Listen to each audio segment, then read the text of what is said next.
the champ of the mic on tonight. With a mind so slick and a suit so clean, he's running this ring like a wrestling machine. From gold-plated deals to jaw-dropping schemes, he's the mastermind of your wildest dreams. Stand up, take note, bow down if you can. It's the Brilliant Show with the Brilliant One. He's the man. Welcome into the Brilliant Show tonight, baby. We got a special guest coming up and one rising stars of DCW, Jack Passion. But before we get to that, Nick Hunter, welcome in, baby. Welcome in. Thank you for having me, Brandon. Thank you. I'm glad to be here, man. This week's going to be eventful. All right, this week's going to be eventful. We got it. Jarrett McKenzie already in. Hey, Brandon. Hey, Jarrett. This week's going to be eventful. We got Jack Passion tonight, rising star. We got Jay Smiles tomorrow night, very rising star too.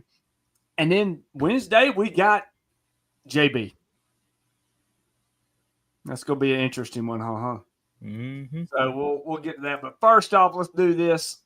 Make sure you check us out on Brainbuster Tees at brainbustertees.com. Get you a Brilliant Show shirt, Brilliant Show hat. As a matter of fact, one of our friends, the Hood Mark Lucha Libre champion himself, has got him a Brilliant Show shirt and sticker. Ultimate Gallows, he's got it. Remember to check us out on Apple Podcasts, Spotify, Spreaker, Amazon Music, Audible, and many more if you can't catch us live. But give us that 5-star rating and review on Apple Podcasts. Without further ado, I can't wait. We've done an interview before, but now he gets to join the Brilliant Show. Let's bring in Mr. Jack Passion. What's going on, Jack? Hi, everybody. How you doing? Doing good, brother. Doing good. Man, what's been going on in your world? We did an interview for Around the Indies, which now has turned into the Brilliant Show, and we're doing live shows. But what you been doing since the last time we talked? Oh, since then, I've traveled to Theodore, Alabama for Diamond Championship Wrestling, and I've been over in Selmer, Tennessee for Hub City Wrestling as well, and just traveling, trying to make my name around the coast and eventually across the country. But it's you got to work, you got to learn to crawl before you can walk and walk before you can run. So I'm doing everything I can. I'm just trying to take the right steps to get my name out there and just doing what I can do for the fans of professional wrestling. It's been fun so far, and I'm looking forward to my next opportunity to show off on June 20th for Diamond Championship Wrestling. Well, who you got June 20th? And it's at Bullet Bob, right? That's correct. So June 20th will be at the Bullet Bob Armstrong Memorial Arena in Theodore, Alabama. And it will be some kind of, I don't know if it's going to be some kind of confrontation or not, but this past Friday, I won the opportunity to challenge Crusher Cottrell for the Diamond Heavyweight Championship one more time. And it's going to be sometime in July, but before then, we have a few more things to discuss before we get to that date. And we're going to find out who truly is the best out of both of us. So I'm looking forward to the opportunity, getting back to the top and being able to perform for the fans of professional wrestling one more time. What's up, Woody? What's up, James? James, man, I seen a picture of you holding a baby. Please tell me you didn't have a kid. Please tell me you didn't. But, well, that's good. Yeah, I forgot that DCW had a show. I mean, there was a lot of shows going on this weekend. DCW had one Friday night. Crossfaith Wrestling League had one Friday and Saturday night. BIW was tearing it up Saturday night. Man, excuse me for just a second. Nick Hunter, did you hear any of the dog collar match between Rob Love and Steve Anthony from BIW the other night? Oh, yeah, I did. I actually saw some clips of it. Yeah. I'm going to tell you something, man. That looked brutal. Rob Love has canceled all his bookings for BIW. That's wild. Like, because Southern Royalty had to disband since Steve Anthony won. But Rob Love threw everything he could throw at Steve Anthony. It just didn't work. That's what happens when you're taking on a veteran with the status of Steve Anthony. He's going to outsmart you every way he can. Steve Dixon, what's up, Brilliant One? Yes. How are you tonight, Steve? But Jack, man, like, what happened this past Friday night at DCW? And if you can entail anything on it. Yeah, so this past Friday, we had a 25-man over-the-top rope battle Royal Rumble to determine the number one contender for the championship. And I went in there number one because I requested to be in there number one, and I want to prove myself. You know, I've been getting beat over and over again for the past couple of months, and I haven't been able to find my footing. And then finally, about halfway through that Rumble, something inside me just snapped, and I just got tired of getting pushed around, and it made me feel like a chump. So I took matters into my own hands, and I ended up coming out on top. And it wasn't for a lack of effort, because everybody in that match deserved an opportunity, and it was I'm gonna just take that away from you, buddy. sure. There was a worm in there. He didn't deserve that opportunity. I'll go ahead and say that right now. Maybe everybody else in that thing did, but a worm didn't.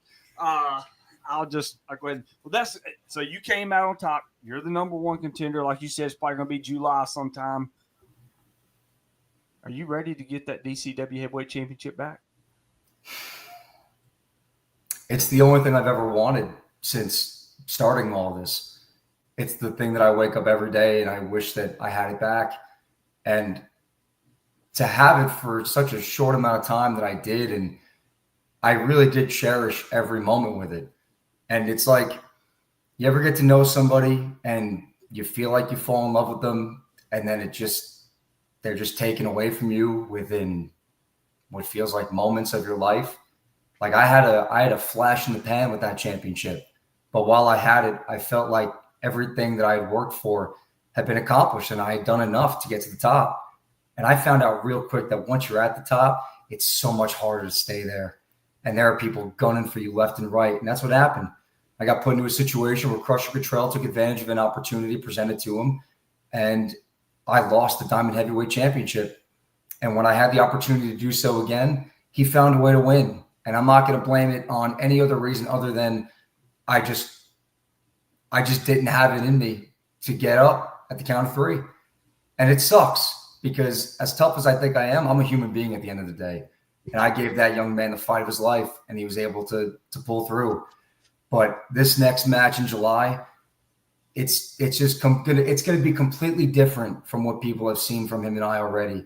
I'm coming in there to hurt that young man to the point where he's going to second guess ever stepping foot in the Diamond Mine Wrestling Academy, ever stepping foot in DCW. He's going to regret the day that he met Jack Passion. He's going to regret the day that he decided to take professional wrestling as a line of career for himself. So I'm very much looking forward to seeing Crusher Cottrell one more time, because he is in for a world of hurt, ladies and gentlemen. Oh, dang. Some passionate words from Jack Passion there. Nick Hunter, what you got up on deck? I know you got some stuff you wanted to talk about as well. Well, that's exactly what I was going to say, Brandon. I was going to say we need that kind of passion, no pun intended. It's great to hear that kind of drive out of a professional wrestler. But something I wanted to ask you, I know that before you've had the opportunity to go up to OVW. Am I correct? That's correct. Yeah, I got to go one time last year, and again, an unforgettable experience. It truly was a blessing. I got you. Take us inside that a little bit. What was that day like for you, and when did you find out you were going to be wrestling on OVW TV? So we had traveled the day before, and we had gone in and met with Doug Basham, who is an unbelievable human being and a great trainer. And I got to show him a little bit of what I could do, and what I did was not perfect. In fact, it was far from perfect, but I showed the willingness to listen and just be a sponge. And the next day I showed up early, and he said, "Hey, listen, how would you and some of the other guys like an opportunity to be on the show?" And I said, "Yes, absolutely. I'll literally, hey, you want me to be a trash can? I'll stand there and collect trash for people. I'm here. I'm happy to be here."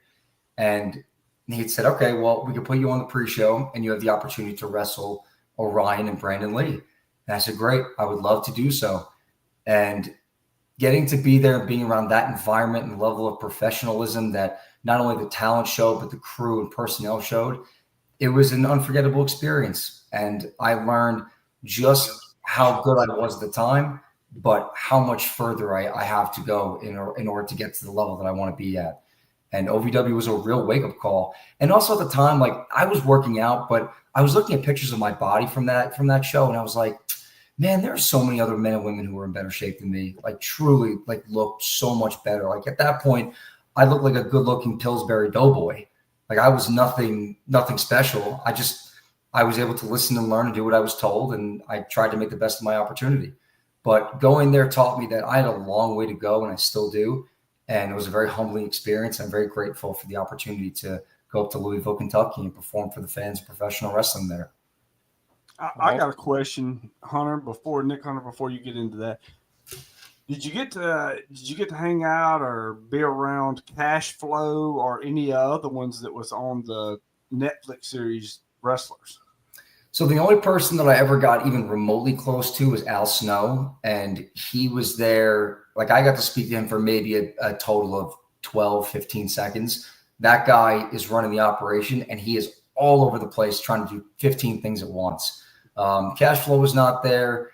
Hollywood Haley J was not there. There were a few from the Netflix show that I recognized, but I didn't really know those people like that. So I tried to be as invisible as possible and stuck to the group of people that I was associated with at that point in time. And I just didn't want to ruffle any feathers. So I stuck to my match. I stuck to my partners. And I saw a lot of people, but there were a lot of people that I met for the first time that were they were so much cooler than me than they ever had any right to be. And I look back at that and I'm like, wow, like that, they have a very special group of people over there. That was a very cool experience. But no, I didn't see too many people from the Netflix documentary. Well, the main star of the Netflix documentary I was wanting to know about, I mean, I did mention Cash Flow, but I wanted to mention the other star, the main star. He'll be on here Wednesday, JB, Straw Hat JB. Did you get to talk to him any? I know that, he comes around Diamond some. And you talking about JB Straw Hat Williamson. Yeah, Straw Hat. He's going to be on here Wednesday, hopefully. Yeah, I mean, if he was in the document, I don't remember. Again, I haven't watched the documentary. He was the mark that was taking the picture with Ric Flair. Or no, Al Snow. Al Snow. Like the video, by the way. He was the mark taking the picture with Al Snow. He was up there. He went to it was Ric Flair's last match is what it was. But okay. Yeah, I'm unfamiliar with him. I know JB. He's done announcing for us at Diamond Championship Wrestling, and yeah. Well, listen, you could say you don't have to stutter, Junior. You don't have to stutter. Just come on. Listen, everybody has a role to play in professional wrestling, and there is a role for everybody. If you want to get involved in the business in some way, you don't have to wrestle. You don't have to referee. You don't have to do anything other than learn. I'll take it. Yeah, I mean, you could do whatever, and even if it's just showing up and ringing the bell, like there's no position in professional wrestling that should be looked down upon, because without each individual position, the show does not work as a whole. Everybody has to move and work as a unit. And for a while, JB was announcing for us, and I know he's taken some time off from the wrestling business for his own personal reasons, but when he's ready to come back and announce, man, it'll be nice to have him back and just be there and be able to contribute what he feels he is best at in serving Diamond Championship Wrestling. And that's all I can say about the guy. Yeah, I think the best thing he can, brings value is that $15 for that front row seat. Nick Hunter, continue on. Oh, so I got another question for you, Jack. Sure.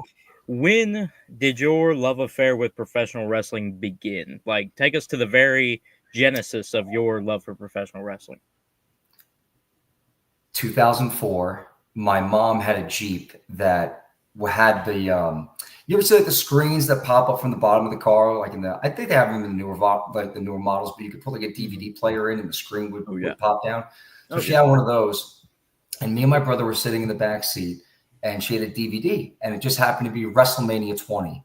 Now, before that, I never watched wrestling and never experienced anything like that. And she popped it in, and the very first match that came on was John Cena versus The Big Show for the United States Championship. And the energy – say again? WrestleMania 20, right? That's right, the opening of WrestleMania 20. And I just watched it, and I watched the energy that those two first gave to the people in the audience, and then it was reciprocated back to them. And it was a good ebbs and flow between performers and the crowd. And I just remember the reaction that John Cena got after winning the title. And I looked at that and I went, wow, like, wouldn't that be an unbelievable moment to have in the front of that many people, to be a fan and then to work your tail off to then be put in a position where a company like WWE trusts you to hold a major championship in front of the world. And John was given that opportunity in the opening match, and those two guys did what they could to entertain the fans. And ever since that point, I was hooked. I mean, I know so many random wrestling facts of, like, if you name like a random pay-per-view within the last like 20, 25 years, I think I can name at least one match on any of those pay-per-views.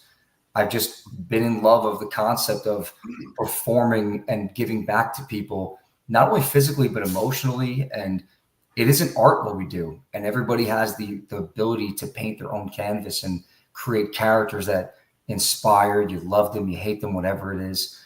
And seeing WrestleMania 20 in its entirety, I learned real quick that this business, it's not just one character or one formula. It is a congregation of characters. And that's what makes this business so amazing, is there's no dead ends. There's no lack of imagination that can be portrayed on screen. It's the greatest form of live entertainment that's ever existed because of the freedom that it allows us to share with the fans of professional wrestling. Oh, absolutely. Yeah. In professional wrestling, there isn't just one right answer. You know, there can be many. And that's a great. It is a great deal, Hunter. Mr. Jack just did a chat one, so we're going to do one real quick. All three of us are going to do this little story here. He said, you can name any random pay-per-view in the last 25 years. We got to name a match off of it. So here we go. We're going to start with you, Nick Hunter. Name a pay-per-view, and then we'll go to Jack, and then we'll come to me. So you go first, and then we all got a name besides you since you're asking it. Okay. Me and Jack have got to answer what's the match on your paper. Okay. Let's see. So within the last 20 to 25 years, let's see. Name me a match from, from Armageddon 2007. Whoo! Oh, man. I don't know if it was that year or the next year, but was that not when Jeff Hardy beat Triple H for the WWE Championship? Was that 2007 or 2008? That was 2008. Oh. 2007, I want to say, and I'm going to be wrong, I know it was Batista defending the world title. I want to say against, man, it would have been the Great Khali. I'm thinking that's who it was in that era. It was Batista either against Great Khali or against JBL. So the main event of Armageddon 2007 did feature Batista defending the World Heavyweight Championship. However, he was defending the title against The Undertaker and Edge in a triple threat match. Wow. I knew Batista was in the main event, but I couldn't remember. I was trying to think of something back then. Was that the Hell in a Cell, or that was the triple threat? Yeah, it was just a triple threat. Edge, Batista, Undertaker. Edge came out on top that night. Walked out with the World Heavyweight title. Let's see. So, well, before Jack gets to his deal, Brian Ock with DCW pay-per-view. How many peeps purchased? Yeah, that would be a question for the boss, not for me. I have no idea. The boss? No. I thought I brought the CEO of DCW on, not just a wrestler. Jack. All right. So Nick, what else was you going to say before that? And then Jack can get yours in. Oh, that was all for that. I was going to say, do you want me to name another pay-per-view or what? Sure. No. Or which? Well, we ain't got enough time to keep doing trivia. Let's let Jack ask the one. I know you got 1 million pay-per-views. I got one. All right. Let's see. If you can give me a match from SummerSlam 2015. SummerSlam 2015. If I'm not mistaken, is that the one where we had title for title WWE versus United States Championship?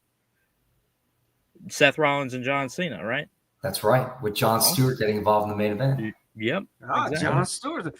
Dude, I'm not even gonna say nothing because I don't even know nothing on that show. Here's the thing.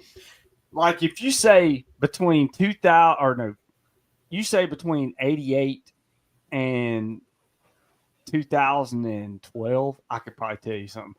All right. After that, it gets a little blurry. I'll give you a different one. What was, let's see. That's right, Sing Pit. We're nerds.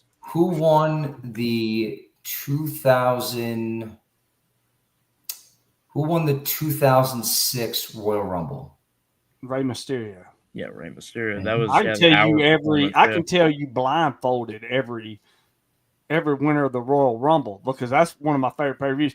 Who's this Mason Mosley? Jack, he wants a rematch, man. He wants a rematch. Mason Mosley can get a rematch anytime Mason Mosley wants. I'm gonna go ahead and give my pay-per-view so we can get through this. Okay.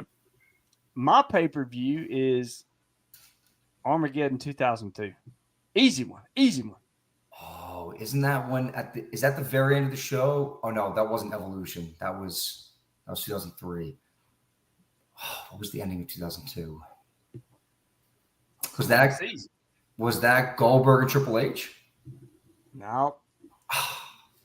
Son of It was one of my favorite wrestlers of all time. Well, actually, two of my favorite wrestlers of all time in a match that had only happened twice in WWE at this point. Ooh, Triple H. Is Triple H one of the guys? Yeah. Okay. Triple H versus Shawn Michaels in a Hell in a Cell.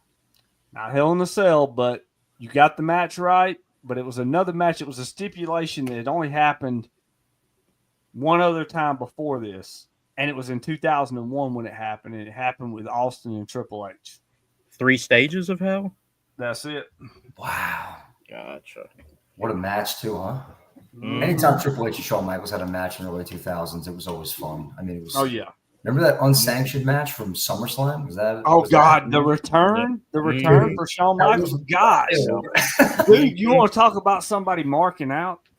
And I don't get excited for anything except for myself. But that match, when Shawn Michaels said he was coming back, when he came back at Vengeance 2002, and with the NWO shirt on and all that, and he picked Triple H's buddy, and then the next night Triple H turned on him. I'm just like, okay, I'm hooked again. And then SummerSlam, they had the unsanctioned match, and my God, man, it was great. And then you're like, we're not going to see Shawn for a while. And then all of a sudden he shows up at Survivor Series 2002, wins the world title out of nowhere. And I'm just like, yes.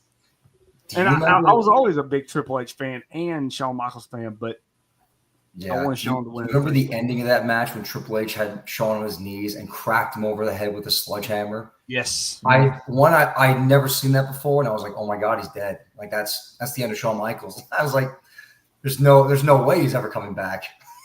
No, you know that was one of the times where I was feeling it because it was just, when Shawn Michaels was in there, I always like, Shannon Henderson's up in here waving around. I know he's stirring up some trouble. Coastal Wrestling Alliance up on here. They just opened today. And if you heard of them, they shared your you coming on the Brilliant Show on their page today. I don't know if you know that. Did they really? Where did they run out of? You said they're a new promotion? Yeah, they just opened today. As new gets. Yeah, they're running. I think they're going to run out of Mobile. As a matter of fact, we'll may find a little bit more out of them. There's Moondog, baby. What's going on, Moondog?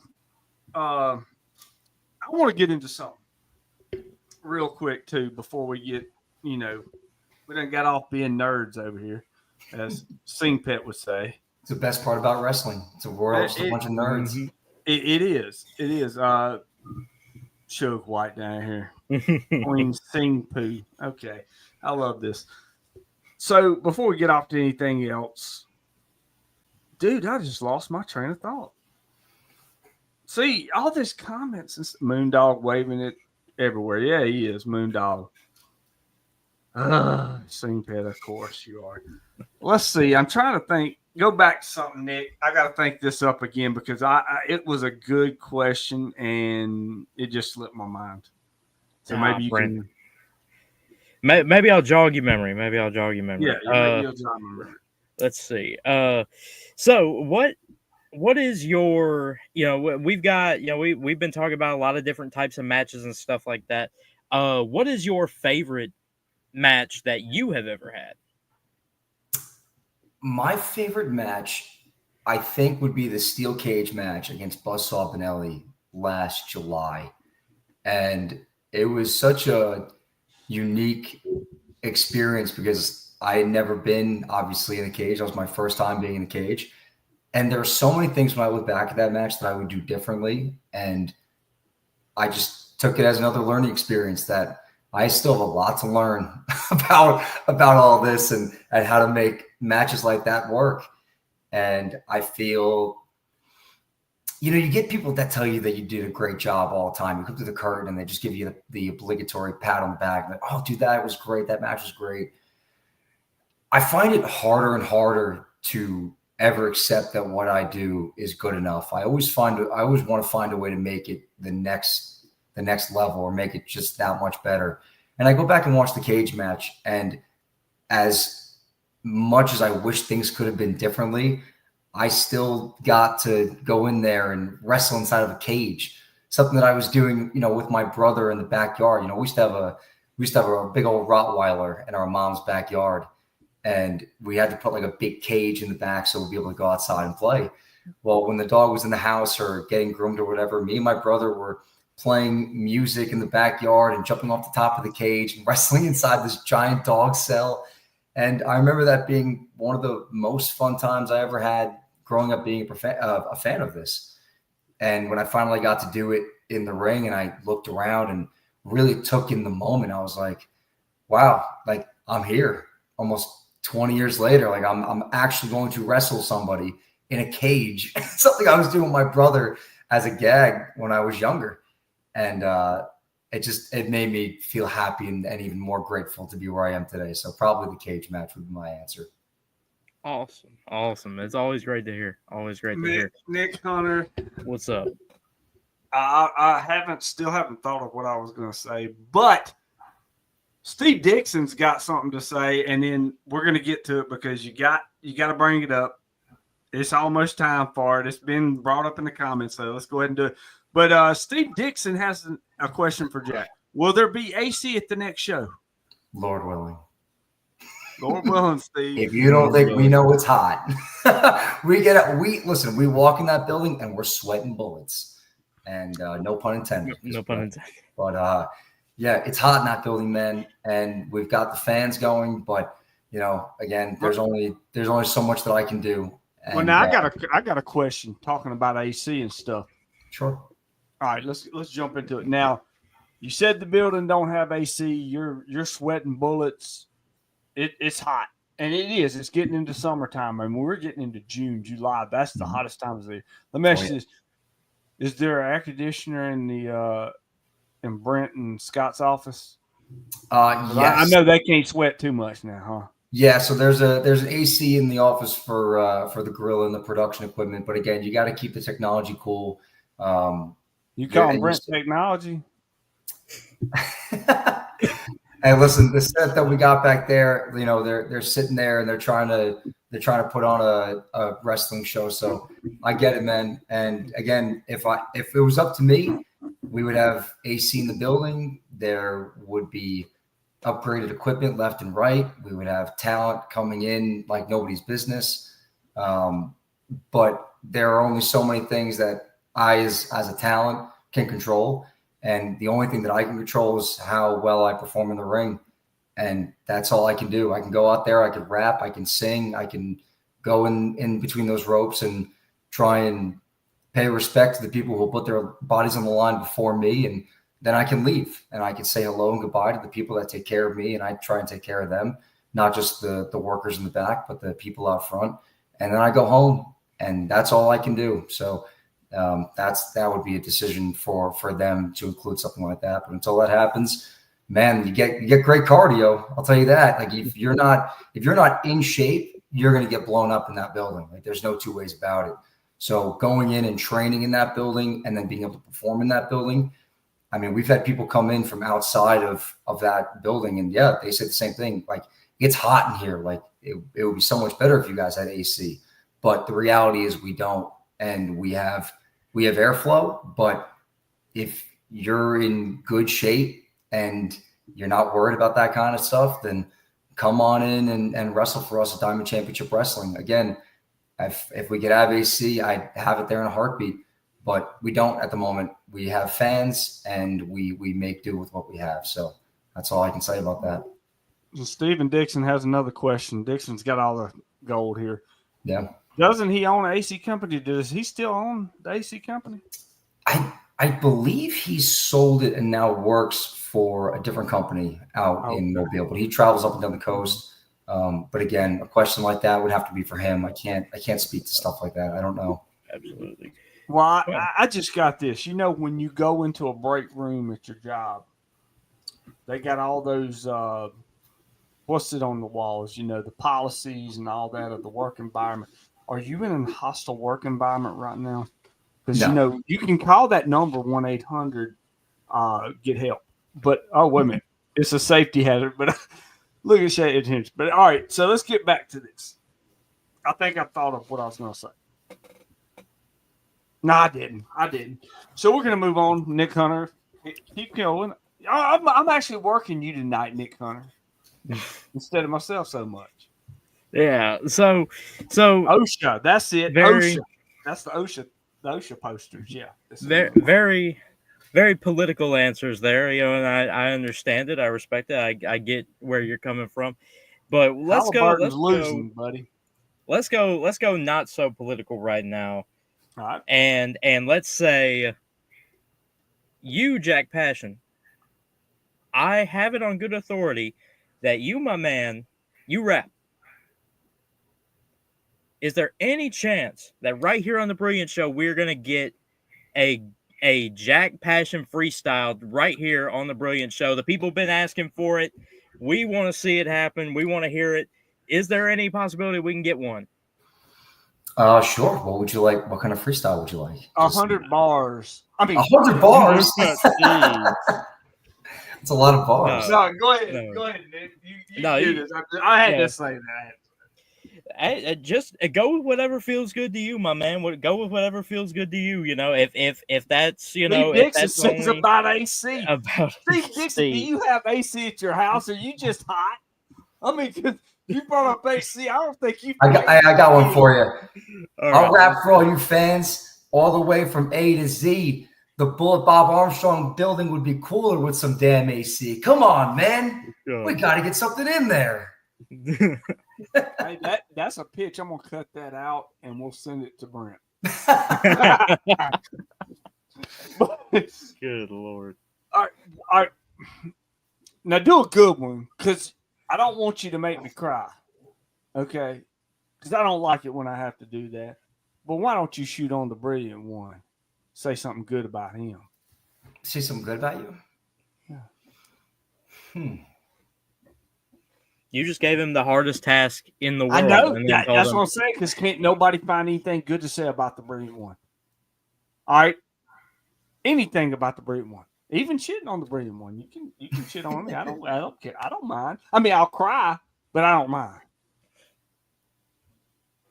Oh, Suge White versus the Blue Bolt. That'd be a good Woody's match. trying to get you killed. Blue. Let's see. Man, he come off the top of his head with something with the AC. You can't say nothing good about the Brilliant one. I can't Man. even think of nothing good to say about myself, so I guess I do make people Me, cry. you know, being on here is like a present, and I'll wrap it with a bow. I love talking to you guys and being on your show. Want to keep going? Brilliant one. I didn't hear the Brilliant one in there. I just heard your show. No, I like it. That was good. I'll take that. I'll take that. You know, I'll take that. Good rap battle. All right. Nick Hunter. Good rap battle. Here's what we'll do. Here's what we'll do. Jackson showed he can do the freestyle, and I think it's time for somebody else to show that they can do it. And Terry Brandon Tanner. Turner. Let's do a rap battle right now, because man, me, You, Me? yeah. Go I ahead. couldn't rap. I can't sing. You want to hear me sing? Drop a bar. I'm the brilliant one. That's the best I can do. That was good. Did you? So- You're telling me you didn't sing the song at the beginning of the show? No, that wasn't me. That's not you. No, it's not me. I was under the impression it was him too. Yeah. See, it's like you remember whenever we were kids, we used to think the Big Show sang his own theme song. We thought you sang your own theme song. Well, it's the Big Slow. No, I did not sing my own theme song. Look, I cannot carry a tune in the bucket. All right, You I'm could terrible play the singer. radio if you had to. Exactly. Or Jack probably don't know what a radio is, man. You know, we're in a new era. You know, radios don't We exist. still got no more. radios. Are they still have we radios? still have radios. Yeah, they still have them. Oh, dang, I didn't know that. See, Stephen Dixon says that's gold. He thought you dropping them rap battles. All right, let's do a rap battle. All right. Nick Wonder. I'm sorry, Nick. Nick Hunter. Let's do a rap battle with you. I'm gonna give y'all 20 seconds. Go can't. ahead, Nick. You gotta go. Now, you go. I can't, One brother. I Mississippi, can't. I two cannot rap. Mississippi. I cannot rap. I'm gonna forfeit this one to Jack. I can't do it. Rap is crap. Can I make one up for? Can I make one up for Nick? Yeah, go ahead. Yeah, All right. I'll do one about myself. How's that sound? awesome. That Go works. ahead. All right. You're gonna beat me? Oh, for goodness sake. You better fold because you're nothing but a passion fruitcake. Ooh, I like that one. I was like good. that. You think your raps are tough? Well, I'm Mina. How am I gonna lose to the wannabe John Cena? I like that. I like it.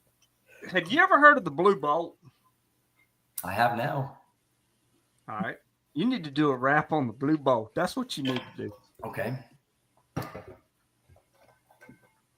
see. He's coming up with a good one here on the Bolt. You, I hope Blue Bolt's watching. he may be. Who knows?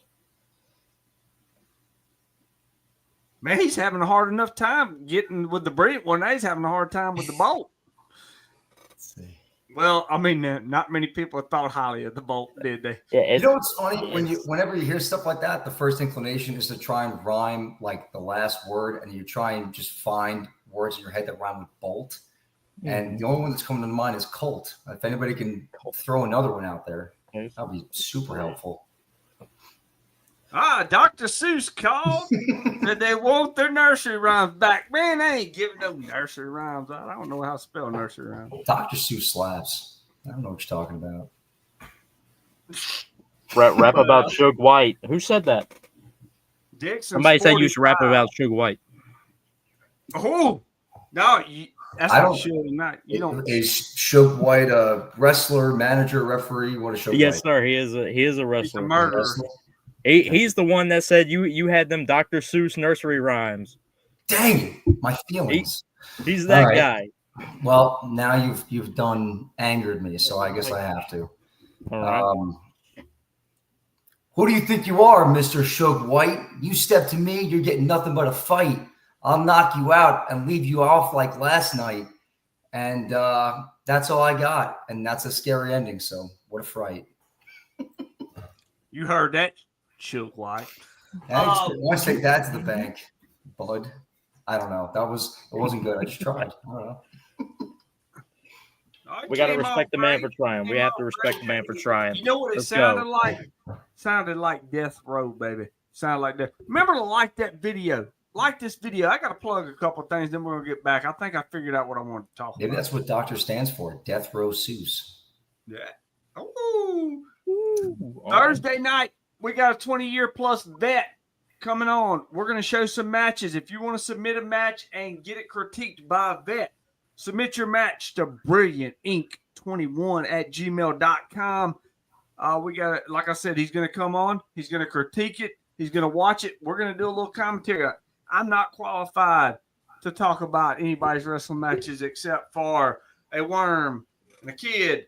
That's the only match I can confirm. But other than that, I will say this.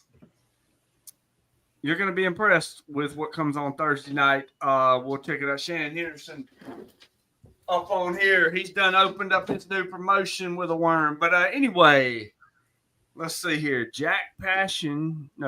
Suge White versus Jackie Shadows. Oof. I don't know if Jackie Shadows can handle it. Oh, you think Jack Passion and Suge White would have a pretty good match? I'm going to just say this about Jack Passion. Oh, sorry. Go ahead. I didn't mean to interrupt you. Go ahead. Yeah, you interrupted me. I was trying to talk good about you, and you interrupted me. My bad. I mean, come on. Don't put that name on my. Put that on my name. I'm sorry, Shannon. I'm sorry. I apologize. My friend. I didn't mean to put that name on you. But anyway, I lost my train of thought. No, I was going to say something good about Jack. Can I ask you a question? Because I don't know anything about Suge White, but now that this name has been brought up, I guess we have to talk about it. Do either one of you know how long he's been wrestling for? I want to say 4 years, maybe 5. Nick Hunter, come up with something here while I find a picture of Suge White, and then we'll go from there. I'll tell you this right now, and I know you're not the boss down there at DCW, but I know the boss down there at DCW. Just talk to him, tell him to contact me, and we'll make this happen. Suge's one of the top up and rising talents, but go ahead, Nick. Ask something while I find Mr. Suge here.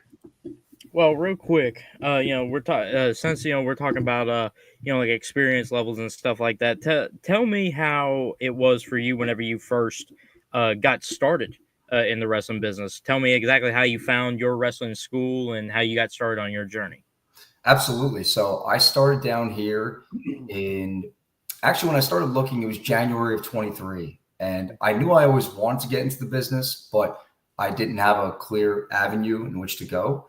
So I went to a show in Pensacola and I loved going. I was like, oh, wow, this is incredible. And my first show, I got to record the entire thing for the company at the time. I got to record their show. And I helped break down afterwards. I mean, I got there at 7 o'clock and then I ended up leaving at like 1:30 in the morning. And I had nothing to do with the company. I wanted to be involved in what they were doing. So then about a month went by and they invited me back to a training seminar or a session, as they called it, before their next show. And I proceeded to get what I view now as being hazed and just, I guess, trying to see if I was tough enough. My first day, I was taking flare bumps on the apron. I was chopped close to 40 times. I just was made to do things that someone in my position was not ready to do, but I just was willing to do it because I wanted to try and get into wrestling. So I just didn't know any better. And it wasn't until I actually got to Diamond where they actually sat me down and taught me how to wrestle and how to function within this business. And it was tough because for a while I was like, wow, there's really no opportunity for me out here to give this a legitimate shot. And then I reached out to Diamond one day just offhand and I saw them and I was like, oh, it's all the way in Theodore, Alabama. Like it's not a walk for me, it's a drive. Mm-hmm. But I got there the first day, and the first day I was there, they were doing like behind the scenes promo photos, basically. There was no ring time. I showed up to the building, and then they told me, hey, listen, we're actually not going to be in the building for in-ring training today. We're taking promo photos. And I sat there and watched everybody on the roster just goof around and take promo photos and become stars through digital creation. And seeing that and seeing the process of taking those photos and being a part of that process, making them feel larger than life, I got hooked. And I was already hooked, but now I really wanted it. So then the following week, I went in for a training session at the Diamond Mine Wrestling Academy. And I went in there, started bumping and rolling around and running the ropes and just doing everything that was asked of me to do at that time, just the basic fundamentals. And one of the trainers came up to me after and said, "Hey, how long have you been doing this for?" And I said, "This is my first real time training to be a professional wrestler." And they said, "Well, don't give up, because you look like you've been doing it for a couple of years. And if you stick with this, then there may be a real path for you to turn this into a career." And I never let that go. And ever since then, I've just been trying to learn the craft and work to become the best version of Jack Passion that I can possibly be. And if it wasn't for that rough beginning, I wouldn't be sitting here talking to you now. And I just feel incredibly blessed to have the short career that I've already had within, it'll be 2 years next month. And I've done a lot, and I'm looking forward to doing more. And I love every bit of it. So that was my beginning in the professional wrestling business. You're still an infant, but I'm going to just tell you this. All I got to do is show you one picture. And this is not just a larger-than-life character. This is a larger-than-life man. That's Suge White, baby. That is Suge White, who is about to – let me pull that back up. That right there is a bona fide – Are the suspenders painted onto the vest? I think they are. That's a cool look. He reminds me of like a hitman, like a mob boss hitman type deal. I like. Oh, he's a hitman. He's a hitman. I'll bounce for him on that. I've seen a couple things I shouldn't have saw, but hey, he's got a cool look. Yeah, he's got that vibe. Do you know who John Saxon is? The legendary John Saxon. What's his name? John Saxon. I do not. Do you have a picture of him?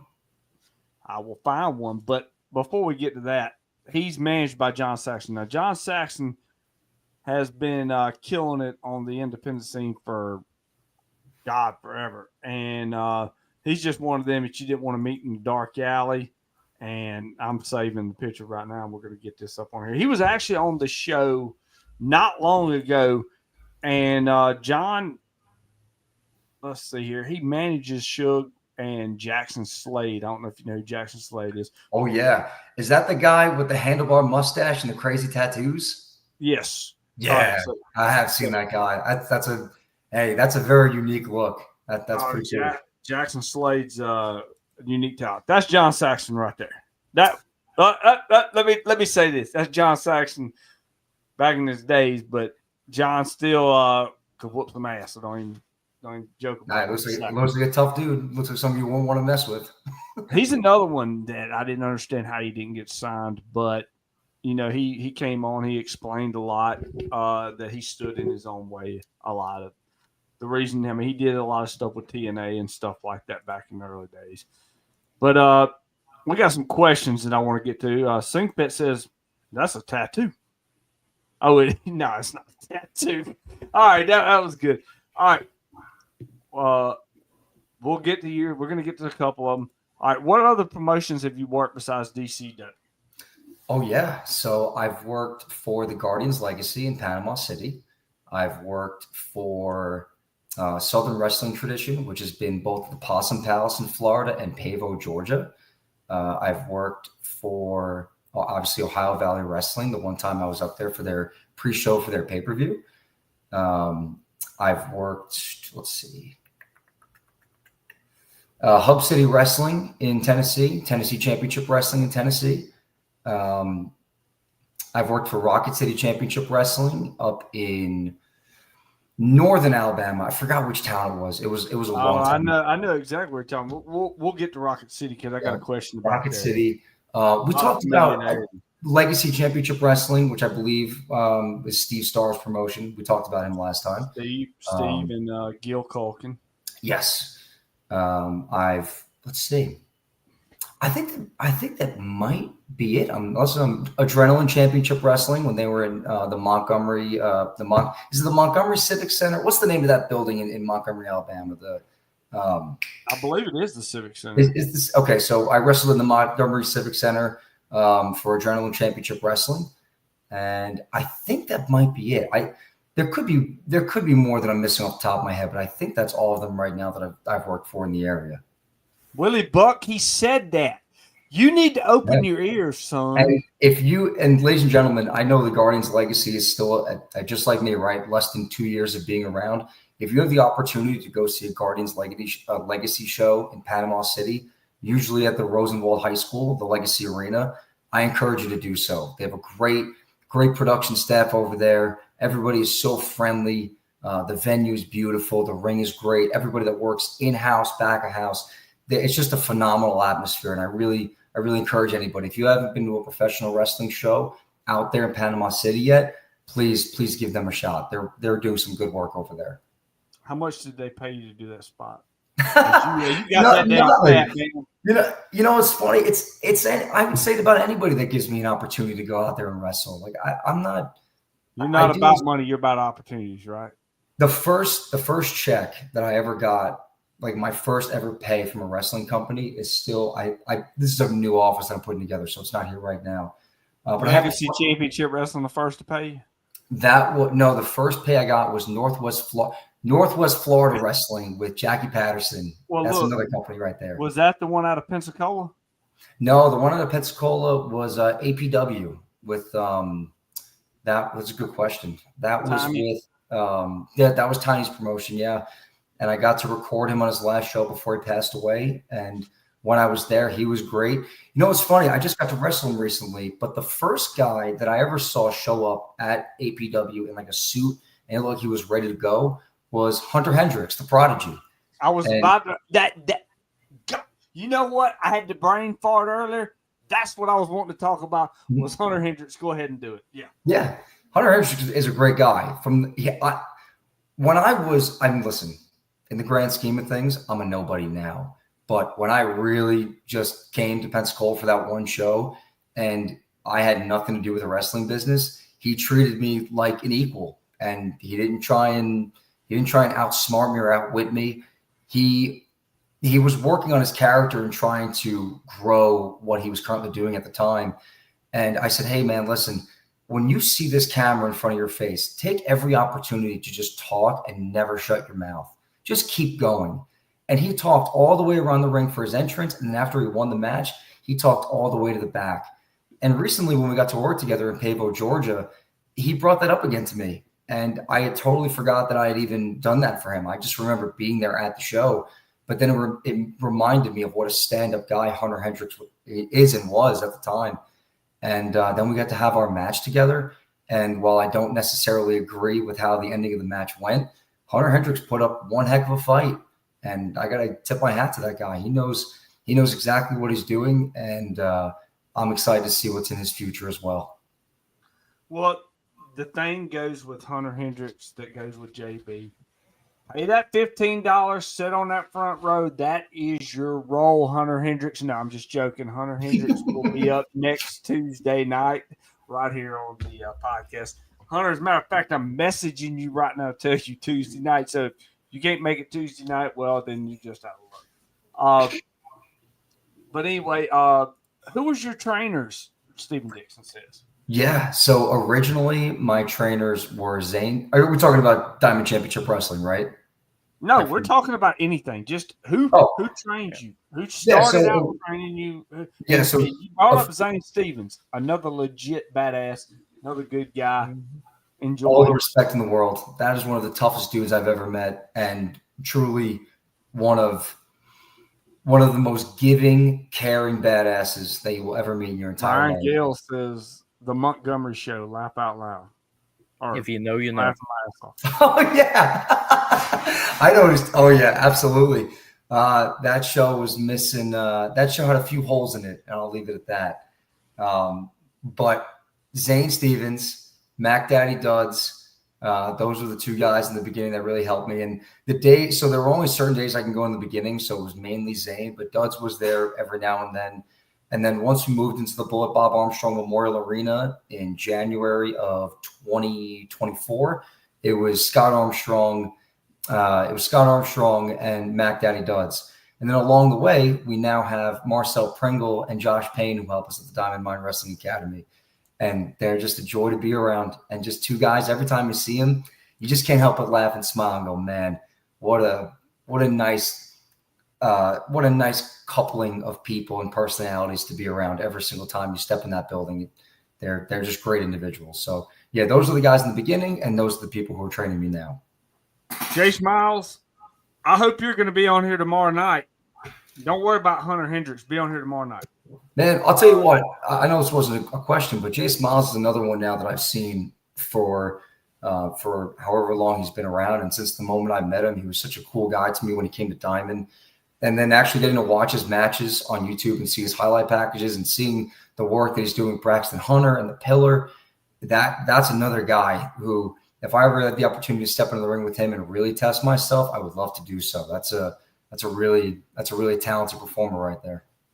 That's not a test. What are you talking about, a test? I'm not going to let you diminish Jace Miles like that. I'm not going to let you do it. I like Jace. Jace knows I like him. We don't allow Jace Miles slander on the Brilliant Show, Brandon. It's not going to happen. Brooke Tullis, good win in Theodore in the 25-man battle royal, Jack Passion. All right, Brooks. I appreciate that. Brooks, my man. Man, I'm going to tell you something. I may have to find this if I can. I don't know if I can or not. I may not can. But Mr. Tullis here, he had something to say about a show he was at Saturday night. And if you want to say it again, Brooks, I'll post it up on here. The Brilliant Show likes to do stuff. Steve Dixon, you've been very active tonight. You must like Mr. Passion here. Do you keep a pay log? I'm guessing he's referring to the person we can't, I can't say his name on the podcast, but he cried. I mean, sorry, let me catch myself before I say something. But he's talking about the pay log that was written down that was showed on the British Show, I'm sure. Yeah, I don't know what that's referring to. I don't keep a payout log, but I keep a log of every match that I've ever had and every significant moment that I've had. I realize that with all the head injuries and the brain injuries that happen in sports and in professional wrestling in general, that I think it's a good idea to keep a log of who you faced, where you performed, the date, the time, and then I write down like 2 to 3 sentences about every match that I've ever had. And I'll write down something that I thought went really well, something that I thought I could do better on, and then something like a grand takeaway from a match. So I don't necessarily have a payout log, but I do have a personal wrestling history that I keep track of all the people that I face. So that one day, if I ever decide to sit down and write a book, I'll just have endless content because I've taken value in every opportunity that I've had to get into the ring with somebody else. I highly recommend you put that price tag out there, with CTE going around and everything. You might want to know who paid you and who you didn't. So when you get older, you do them meet and greets and stuff. Mm-hmm. You're going to want to make sure, hey, this dude did pay me back in the day. I'll go do the meet and greet for him, because you don't want to not do it for free again. Because, when that Alzheimer's kicks in, you don't be like, did he pay me? I'm just joking. Or whenever you – Brian, no, hold on. Go ahead. I was going to say, whenever you start doing those Q&As, you can bring them up like Bret Hart and Bill Goldberg. You can just keep bringing them up. Well, back in the day on July the 17th, 2024, I never got paid whenever I went to this county, Yeah, when I'm old and cranky, I'll just go on full shoots and I'll just look up the names of the promotions and the least paid for every match that I've had, and just run down every promoter, every match. But I'm gonna need to be real cranky and real old to get there. But right now, I'm just enjoying the opportunity to. Well, that's my thing is, man. Like, it's gonna take a lot to get me cranky and get me to talk bad about some people. So if I'm talking bad about you, then you've accomplished something. Jack versus Brian win. Brian Battler here, which is another good talent, I'll say. We need to get you on here, Brian. We need to get you on here. I met him at the Mississippi Rumble. Great guy. Enjoyed talking to him. We'll have to get him on podcast. Hit me up. Brian Baudelaire, the Diamond Championship Wrestling Junior Heavyweight Champion, and another guy who I saw train from the very beginning, and he just – you talk about a guy who at first, some people you just don't know whether or not they're going to be able to stick it out and really commit to what we do. And Brian Baudelaire is one of those people that came in and has consistently gotten better every single time that he has participated in a professional wrestling ring. And I may not like the way that he speaks to people. I think he's got a little bit of an attitude problem when it comes to people in Diamond Championship Wrestling, including myself. But eventually him and I are going to have that match, and we will settle it like men, and then we'll shake hands and we'll move on. Or we won't. And then Brian will have to find out the hard way why I'm once again competing for the Diamond Heavyweight Championship and not him. So if he's got anything to say, if you want to fight in Diamond Championship Wrestling or any other promotion that wants to put that match on, hey, man, time and place. You know I'm always ready, so I hope you're ready. I'm looking forward to it. And Brian, if you need a manager, the brilliant one's here. Brooks Tullis said this. It was terrible. Worst I've ever seen. Should have never been put. Which event is this? Yeah, which event is this, Brooks Tullis? Oh, it says more. I was going to say, if that's Diamond, that would be disappointing. No, it's not Diamond. It's I thought we Diamond. did. I'll go ahead and say it's not. I think we as a professional wrestling community can all agree across the board that the level of in-ring wrestling can always be better, and the production can always be better, especially on the independent scene. But companies are trying. So I don't know what company he's referring to right now, but if that's the case, then that's a shame, because that's potentially a loss of opportunity for people who want to get their name out there and get exposure and be recognized for the hard work that they do. So, well, your friend Steve O'Malley says it's way more important to keep up with than the payout. Yeah. Write down what free concessions. Of course you do. That's of course you do. All right. Here's Brooke Tullis again. That should answer your question. Pascagoula. Yeah, again, I haven't worked there yet. I haven't. Whoa, that's a long one. This is what he wrote. I've been around wrestling most of my life, but what I witnessed in Pascagoula, Mississippi is a complete disgrace to the wrestling business. Botched move after botched move. Not one match told a story. Nobody drew heat from the crowd. It was a real shit show, and a certain person needs to put a better product out there if you're going to remain in the wrestling business. I hope I never witness something like this ever again. Wow. Isn't that upsetting, though? Like, especially with the state of wrestling that it's in right now, where because we're in a boom period right now. Say again? We're in a boom period right now. We are, and to hear that is disappointing, because we are in a boom period, and professional wrestling is definitely growing faster than it ever has, and at least than what I remember in my lifetime. And to hear that, it's like, that's not great, especially as for the viability and long-term success of the company.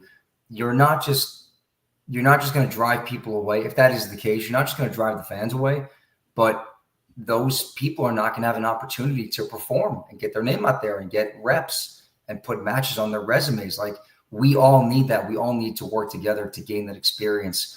And I truly do believe in, rising tides raises all ships. I think that's how it goes. And if you're not doing that and you're not putting your best foot forward to put on a successful wrestling product, then what are you doing? You're wasting your own time.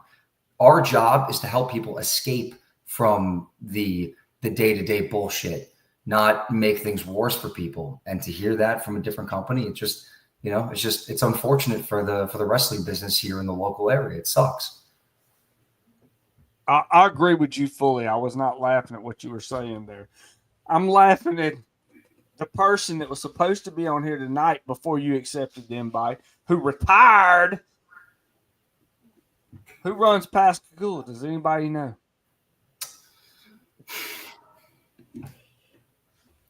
I don't.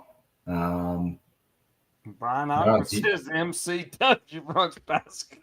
Oh, the company, yeah, the Magnolia Championship Wrestling. I can tell you who runs it, but I'm not, because Yeah. Again, but like, if you really care, right, and not just for the ability to run the company from behind the scenes, but also as a talent.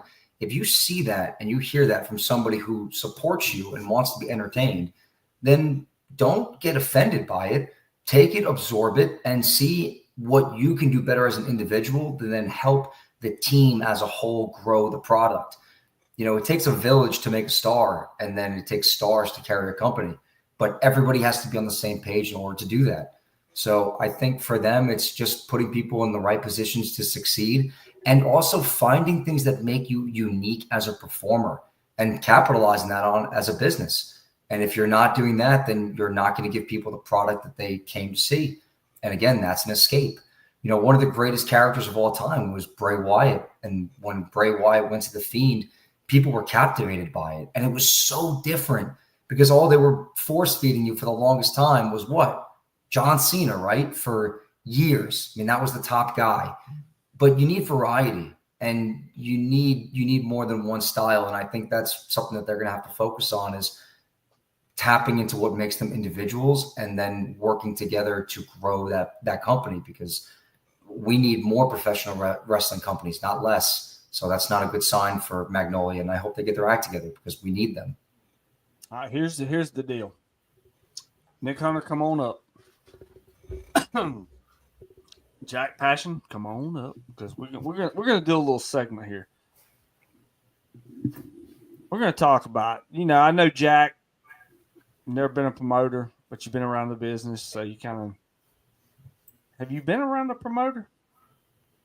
No, me? Yeah. Oh yeah, I've been around a few. Absolutely. Okay. I just make sure.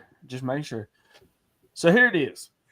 When you run a promotion, what is the main thing? What is the key factor in running a promotion? Who are you supposed to please the most? The fans. Yes, because you need to get people in the building, and that's truly the only way. You have to get people to buy tickets, so you have to find a way to please the fans. Exactly. So hold on, me too, because I'm giving him the benefit of the doubt. I'll give it another try, but if it's anything like this past Saturday night, I will never attend another one of MCW's events ever again. Which That's is coming from Brooks. I don't even know. I don't think I've ever met Brooke Tullis. If I've met you or been around you, let me know. But I got to get into this, and I want to get into, you know, pleasing the fans. It's what the audience wants. You have to know your audience, but you also have to have people that know your audience. But Brooks, tell me some of the key points, like what matches or what moments. Like, give me 3 top moments that was bad, and we can kind of work with that as well. But here's my thing: you got to know your audience. If you're a promoter, you have to put your foot down. You have to run the promotion. You can't have a wrestler coming up and telling you what they can do to make your show better, because they don't know. They're ego-ridden.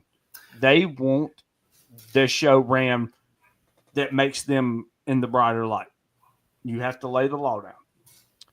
Third, you don't always give your audience like what they want exactly, but you give them a realm of what they need.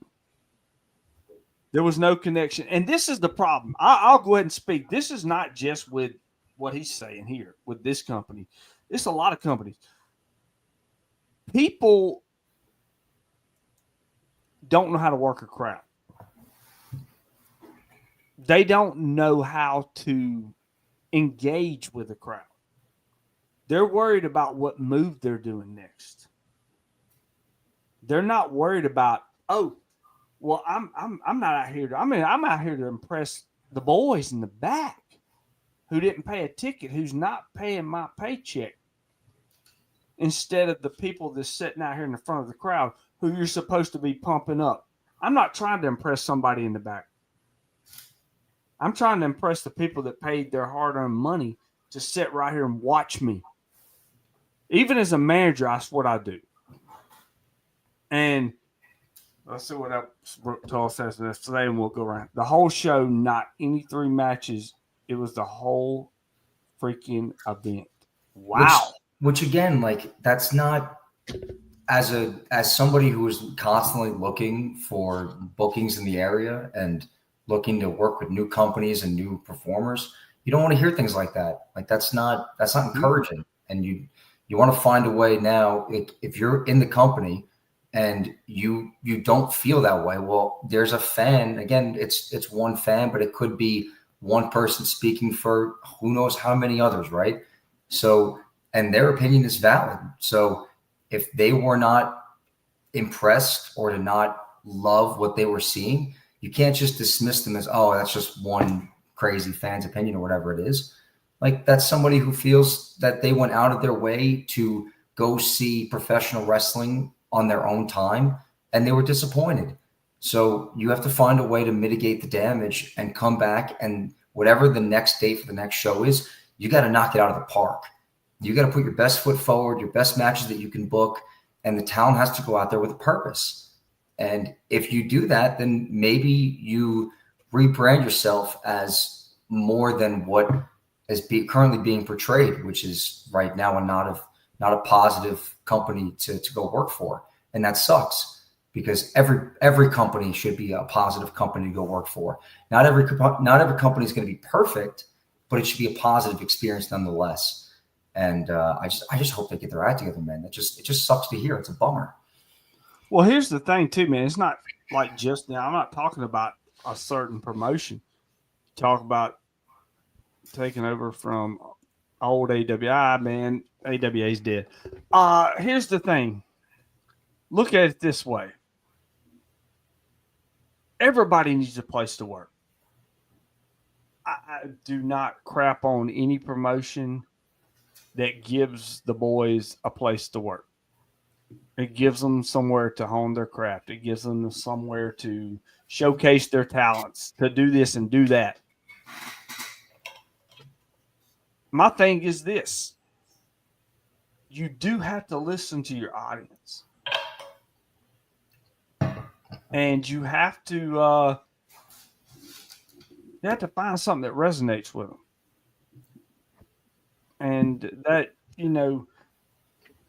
like, here's my thing with people. And another thing, I just want to go, we're going to break off here for a second. But you know what really irritates me? Nick Hunter, you're going to like this one. You're going to know exactly what I'm talking about on this. It's heels. All right. You're playing a character. I know, my God, I just broke a rule. Who gives a shit? I can't stand John Cena. I'm not talking about John Cena right now. I'm talking about myself for just a second. But here it is. You're playing a character. I separate myself, my personal life, from the character that I play. And I go out there and people call me names. They berate me. I mean, even slurs, even whatever, And it doesn't affect me. I can walk through the curtain. I did my job. I pissed them off. But there's people that are mad because they're being called these names. And they walk through the curtain and, I'm going to whoop that ass. I can whoop his ass, blah, blah, blah, blah. Let me just say something. If you can't handle somebody calling you a name under your character as a heel, then you're just a bitch. Okay? You're a bitch who, I swear, man, I'm just telling you this, you're a bitch. You're not a badass, you're a bitch. I'll whoop somebody's ass because he talked to me. It's a fan who paid money to come in there and talk shit about you. If you can't be a heel, then you need to get the hell out. Okay? You don't belong in wrestling if you're going to bitch about your persona. You can call me whatever you want to under the sun. As long, and this is where it separates, okay? As long as if I don't publicly put my family out there. Now, if you post all about your family on Facebook and you got people on there and they start bringing in your family into it, that's on you because you posted all about. You don't ever see me post about nobody on Facebook in my family. Okay? I don't even know if I have family. But the thing is, don't bring your personal life into wrestling and get your butt hurt when they start talking about it, because you're the one that brought it in. And stop being a bitch when you get booed when you're a heel. Man up, son. Man up, grow some balls. I'm not really sure why that would ever bother anybody in the first place. If you understand, I've seen what it you're happen. doing. I've seen it happen several times. Like you're portraying this character, and then the people react a certain way. Don't you think that's better than getting no reaction? What about if you just came out and you were a jerk and they sat on their hands and knees and went, okay. Like, that's it. They just didn't make any noise. They didn't react to you. They just went, yeah, all right, there's wrestler A, and here comes wrestler B. Like, no, dude. If they're making noise for you, then give them more, and then they'll give you more. And then it's that ping pong effect between fan and wrestler. And that's a beautiful thing. You got to appreciate those moments, because there's going to come a day where you're going to walk through that curtain and they're not going to make noise for you the way they once did. So you got to appreciate every time they make noise for you now, and you have to be able to reciprocate that energy. And if you don't do that, and it goes in the opposite direction too, like guys will just walk out there and think they're stars, and then they'll get the reaction that most guys on the independent scene get, which is it's decent, but it's, you're not in a stadium full of 5, 10, 15,000 people. Like, you know what the deal is. You're on the scene. And anytime, even if one person boos, cheers, yells, cries, whatever that is, you're doing your job. But don't let that deter you from being an even bigger version of that character. Embrace that, own it, and try and maximize your potential within that character. You're right, Vladimir Koff. What's a personal life? We don't have one. And I agree. But here's my thing, too, is like I get cheers, laugh out loud, whatever, bad faces out here. Look,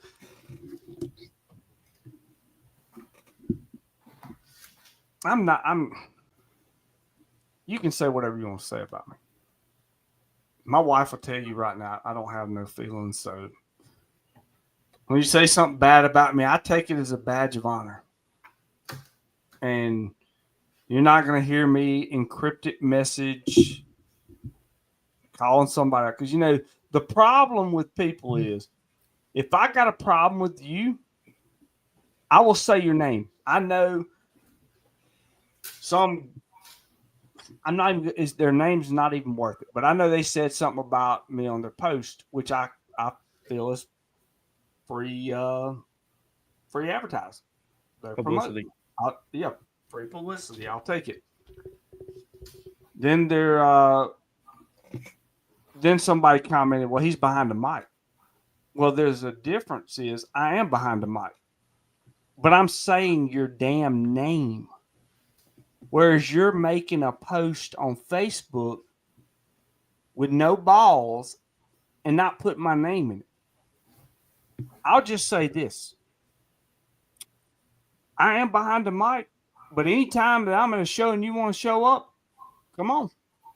I'm here, you fur ball.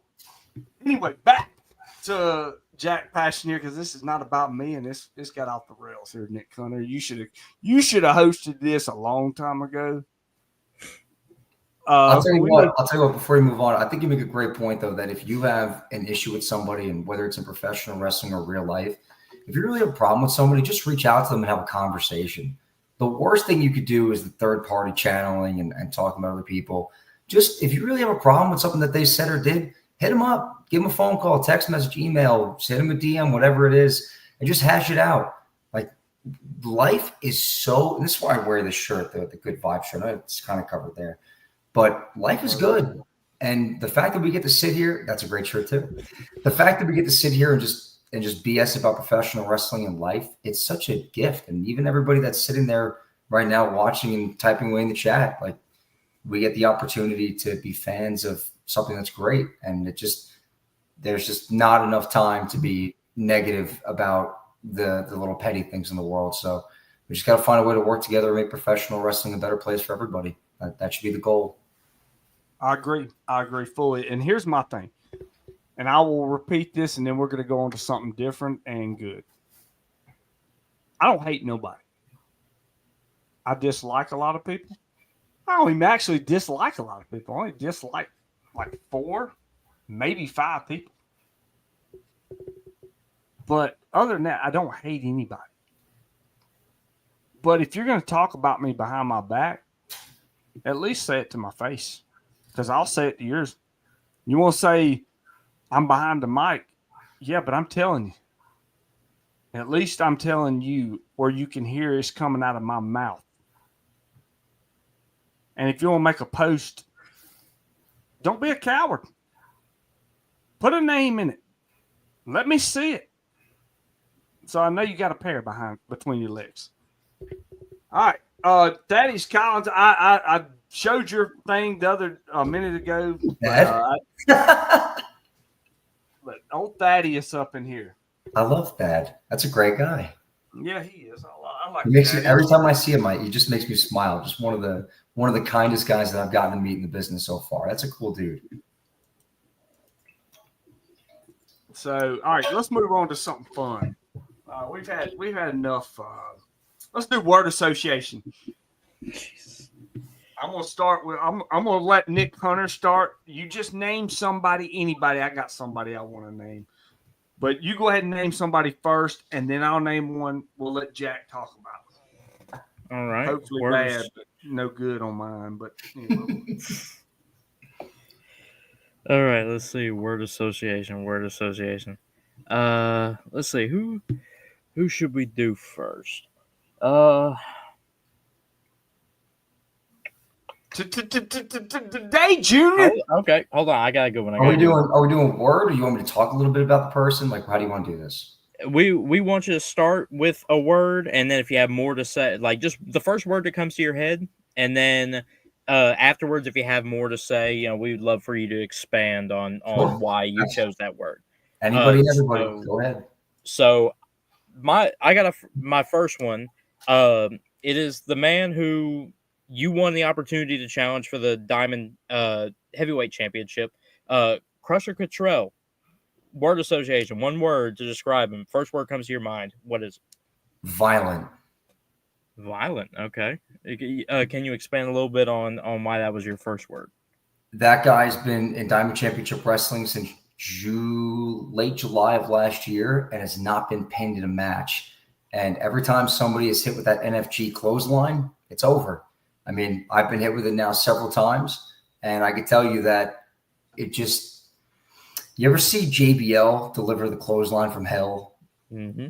I can only imagine that's like the closest equivalent that I have to like a modern day clothesline that effective. And every time he hits it, it's over, one and done. There's no two ways about it.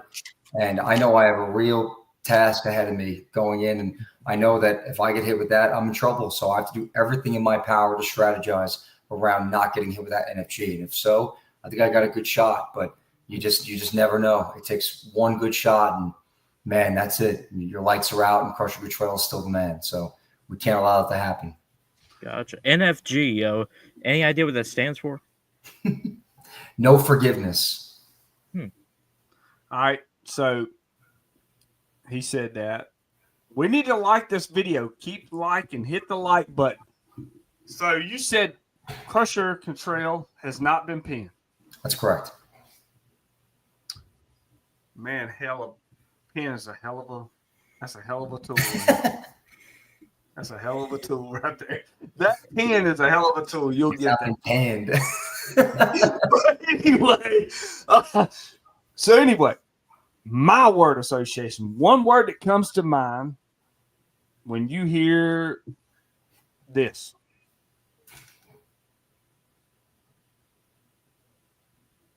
Tommy Wet Gin. Now, I'll go ahead and say a word that comes to mind when I hear Tommy Wet Gin. I just like Tommy. I ain't going to say it. Go ahead. Opportunity. Very simple. You can't spell opportunity. How do you give opportunities if you can't spell it? Tommy gave me his home to train and he gave me his space, and I've been inside of his house, and he's provided me with a place to hone my craft and get better. And that's all I can say about the guy. The guy is, without a shadow of a doubt, helped me get further in my career by just giving me the opportunity to train at his residency.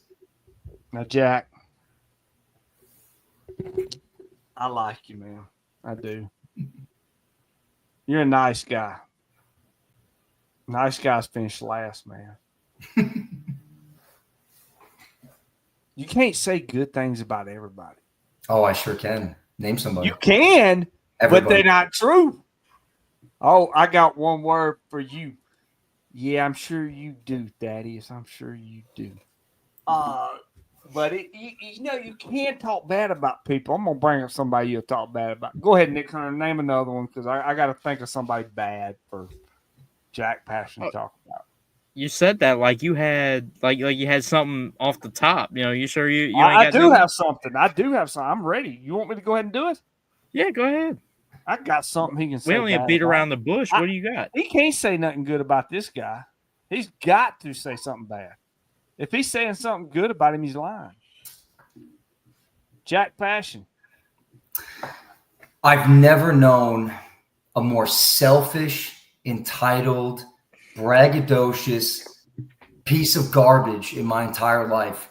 There's not one instance that I don't wake up and find Jack Passion online and just go, man, if I only could knock his perfect teeth out of his mouth and reset that perfect nose that he's got, maybe I'd have an opportunity. But and that perfect jawline too. then you know what? And he's got the beard lined up. He's got he's just, man, that guy. If I just had one chance to punch him in the face, I would take it. I mean, that guy just thinks he's so much better than everybody else. He's been in this business for less than 2 years, and that guy thinks he's a veteran. What a know-it-all, just a no good down. It just the worst thing that happened in the professional wrestling business. Doesn't care about the fans, doesn't care about the wrestlers. I mean, he truly is just going into business for himself. And the day I get my hands on Jack Passion, let me tell you something. That's going to be a rude awakening for that young man. I'll tell you that right now, Brandon. What I'm gonna just say is Jack Passion is a woman's pet and a man's regret. He's too sweet to be sour. He's the man of the hour. Nah, he's the worst. All right. Well, I got another name to bring up.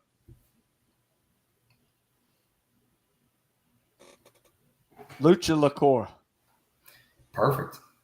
So Lucha Lacora was there on the first day that I made my debut at the Foley City Music Hall in Foley, Alabama.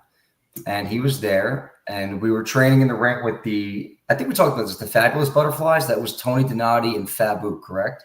Yeah. Yes. We were there, and he asked me if I could do this variation of a drop kick, and I did it multiple times.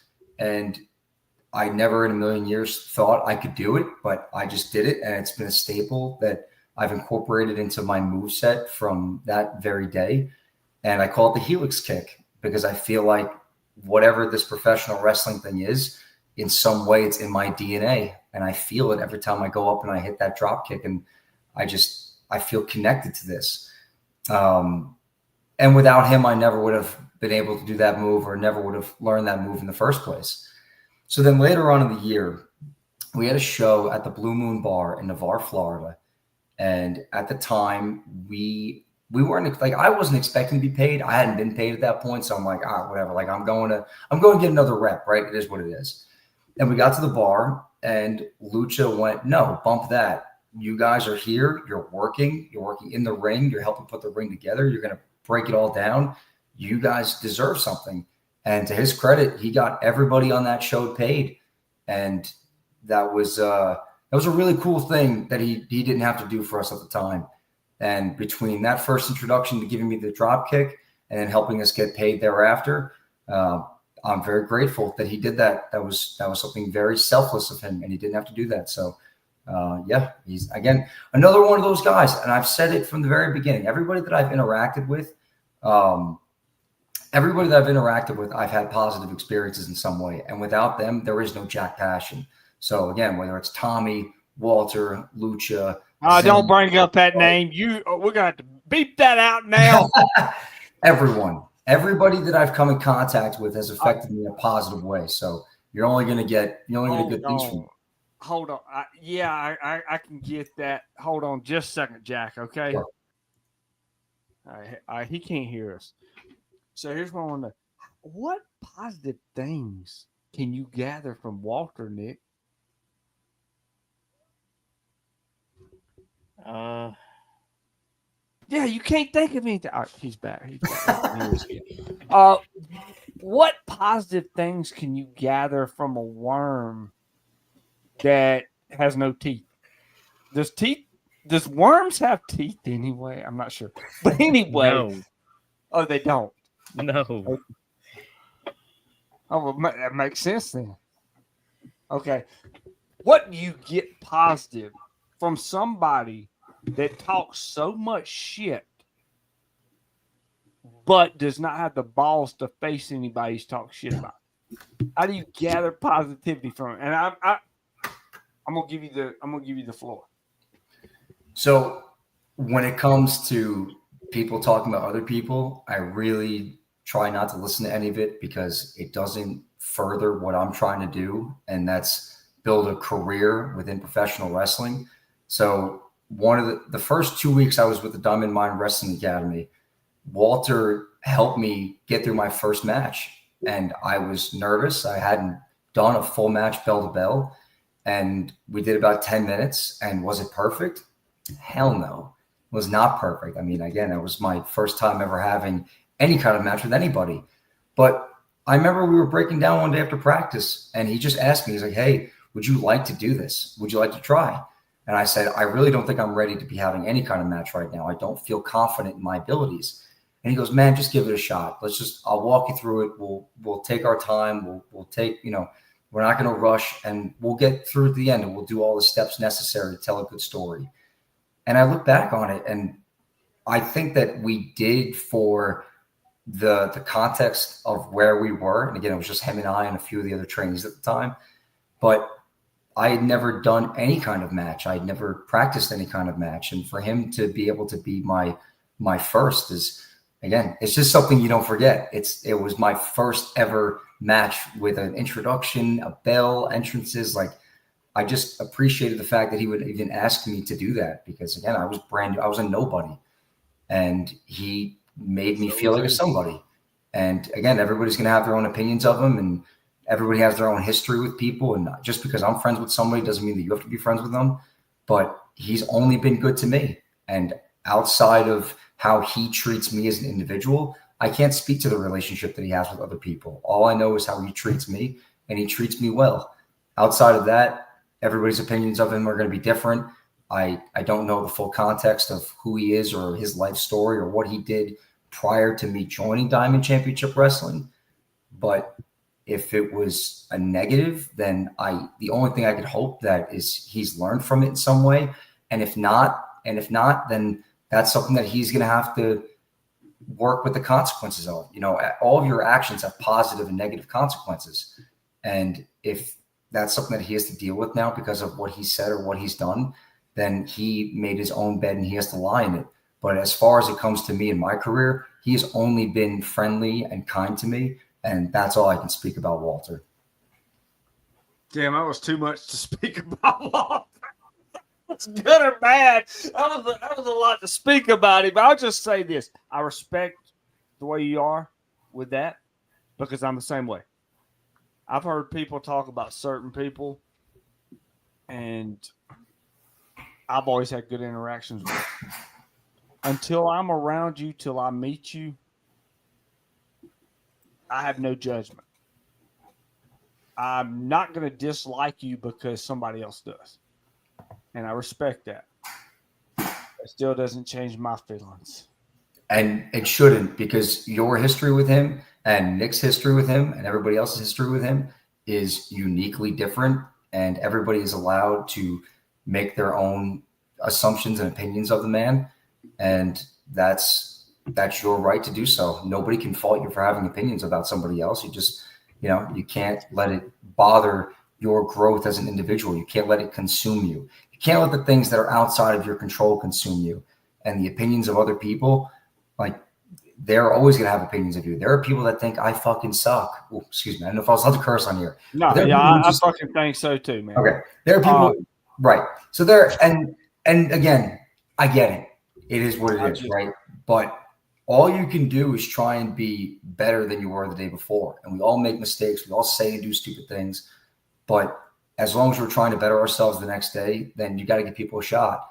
You don't have to. It's your choice not to. There are some people, there are sometimes you get enough of people burning you and you go, you know what? I think I've had enough of you. You clearly need to work on yourself and I'm going to work on me. And there's nothing wrong with that. So I think that's just something that he's going to have to work on. And again, positive and negative consequences, they come with every action. So that's all I got to say about him. I got nothing else. You have taken up too much of my time. I've been trying to talk here and you're just interrupting me. I'm talking about you, seeing Pet, not Jack Passion. I hate you too. But anyway, no, I mean, this is the way I look at it. Don't take somebody's judgment of somebody else until you meet them, until you've been there. It's like you said, just because I dislike a worm doesn't mean you can't like a worm because you haven't seen the side that some people have. Hold on 1 second. I got a DoorDash coming. No, you're good. What'd you But get? anyway. Oh, very nice. I had to. Well, this is what I had earlier. Dr. Juice? Oh, they're great. What does it taste like? Is it just a beer or what? It's like a fruity. It's an IPA. Okay, yeah. It's a good one. Now this is just because I can't get drunk on these, so that's why I'm drinking these. It's just water, but because I don't want to get. Nick, do you remember the night that we did the Raw review and I got sloshed? Yeah. Hey, one night we did a thing. I don't know if you saw it, Jack, but me and him, we did a Raw review. We did a live watch along, and Raw now is only about 2.5 3 hours, just depending on the week. And shoot, we was maybe, I don't even think we got an hour into it before Brandon was already gone by then, man. Well, he just kept drinking. That's the way WWE does me, man. They make me drink. I do have something else I want to talk about before we get out, but I want to get some questions in. Amp the Champ. Man knows what can and can't get him drunk. Yeah, somewhat, Amp. That them IPAs, man, they're potent, and I love them. I get me 2 of them in me. I'm feeling relaxed, but if I get about 20 of these in me, I don't feel a damn thing. It's like drinking water. So now you said you wanted to open up to the comments for questions. Yeah. But yeah, for everybody that's listening, throw a name out there, throw a question out there. I'll answer whatever you got. I'm here to have a good time and laugh and talk about whatever. So if Jack's got a little bit of time, we still got some time to talk about listen, for everybody that's here, I got nowhere to be, man. My night is over. I'm in the house chilling. I'm here with the brilliant one and Nick Hunter and everybody here else in the chat. Like, I'm just here to hang out and talk. So whatever you want to talk about, I'm down. Dude, no wonder he has no problem with Walter. He's got the same life as Walter. Nothing to do. Damn. Crazy for that. Oh my God! Crazy for that. None of us have nothing to do. Otherwise, we wouldn't be here talking on the podcast with. Hey, Steven Dixon has a question. Yeah, he does. When are you going to the GCW? TGC. Okay, who is the booker and promoter for TGCW? Do you know? Yeah, I do. I'll tell you after we get off there. Sure. So just for the record, I have seen what they do because I believe they run in it's like a Mississippi. It's like a bar show, right? Basically, it's like a. No, they used to. Now they used to. So I will say this: from what I saw in the pictures and the lighting, the GCW had some of the coolest shots for any promotion that I had seen anywhere.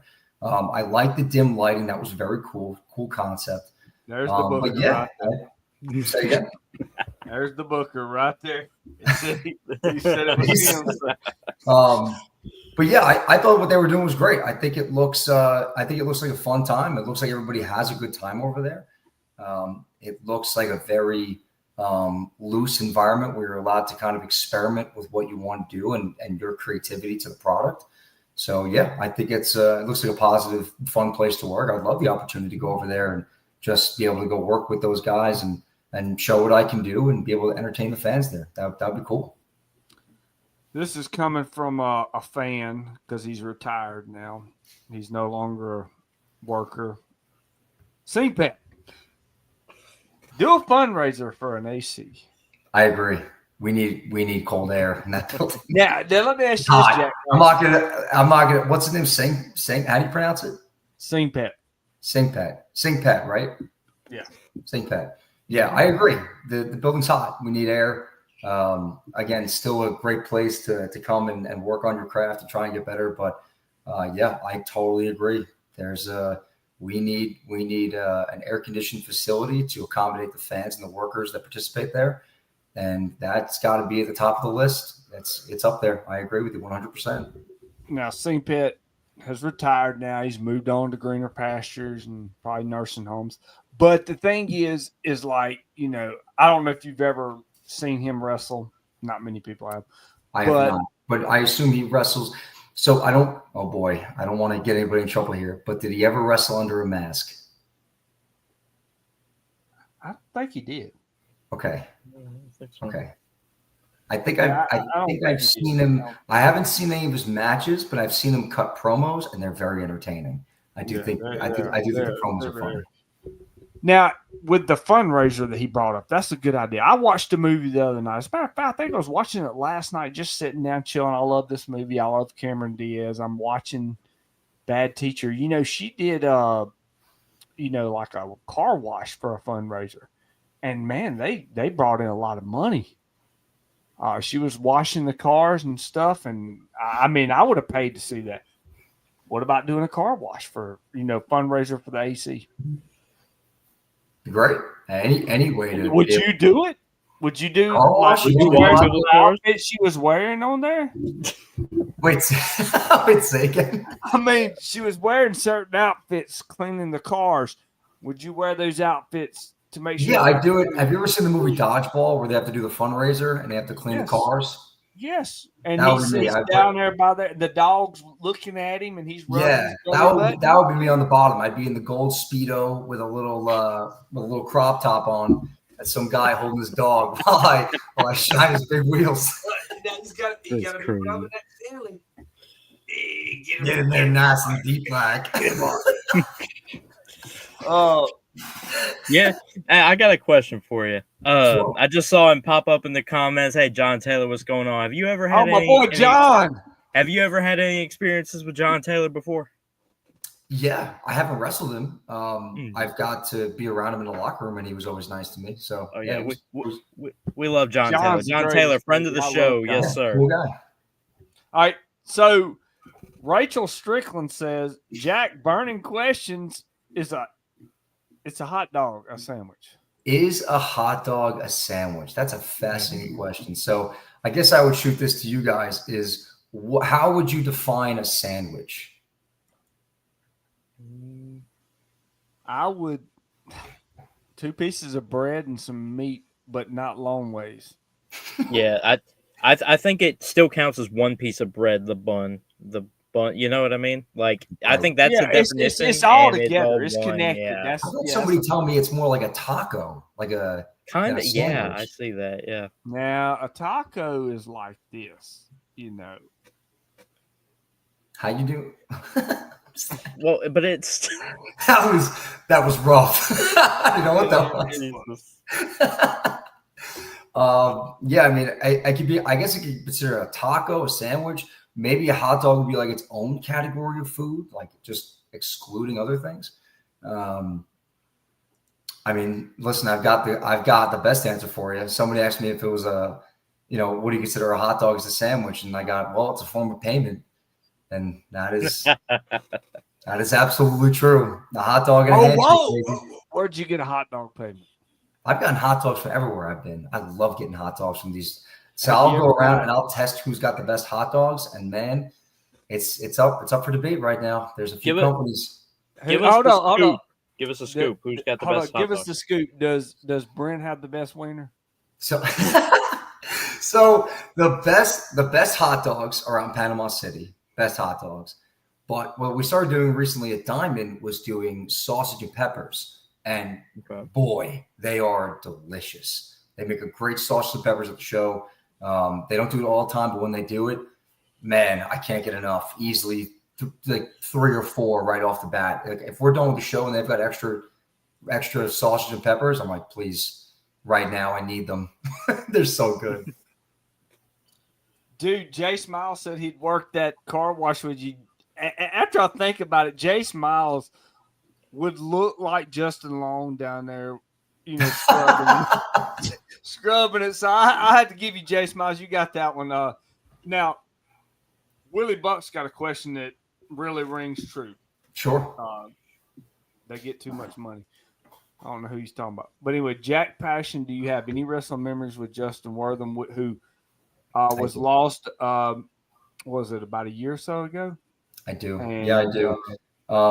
Yeah. Wow. That's crazy to think about. It's almost been a year.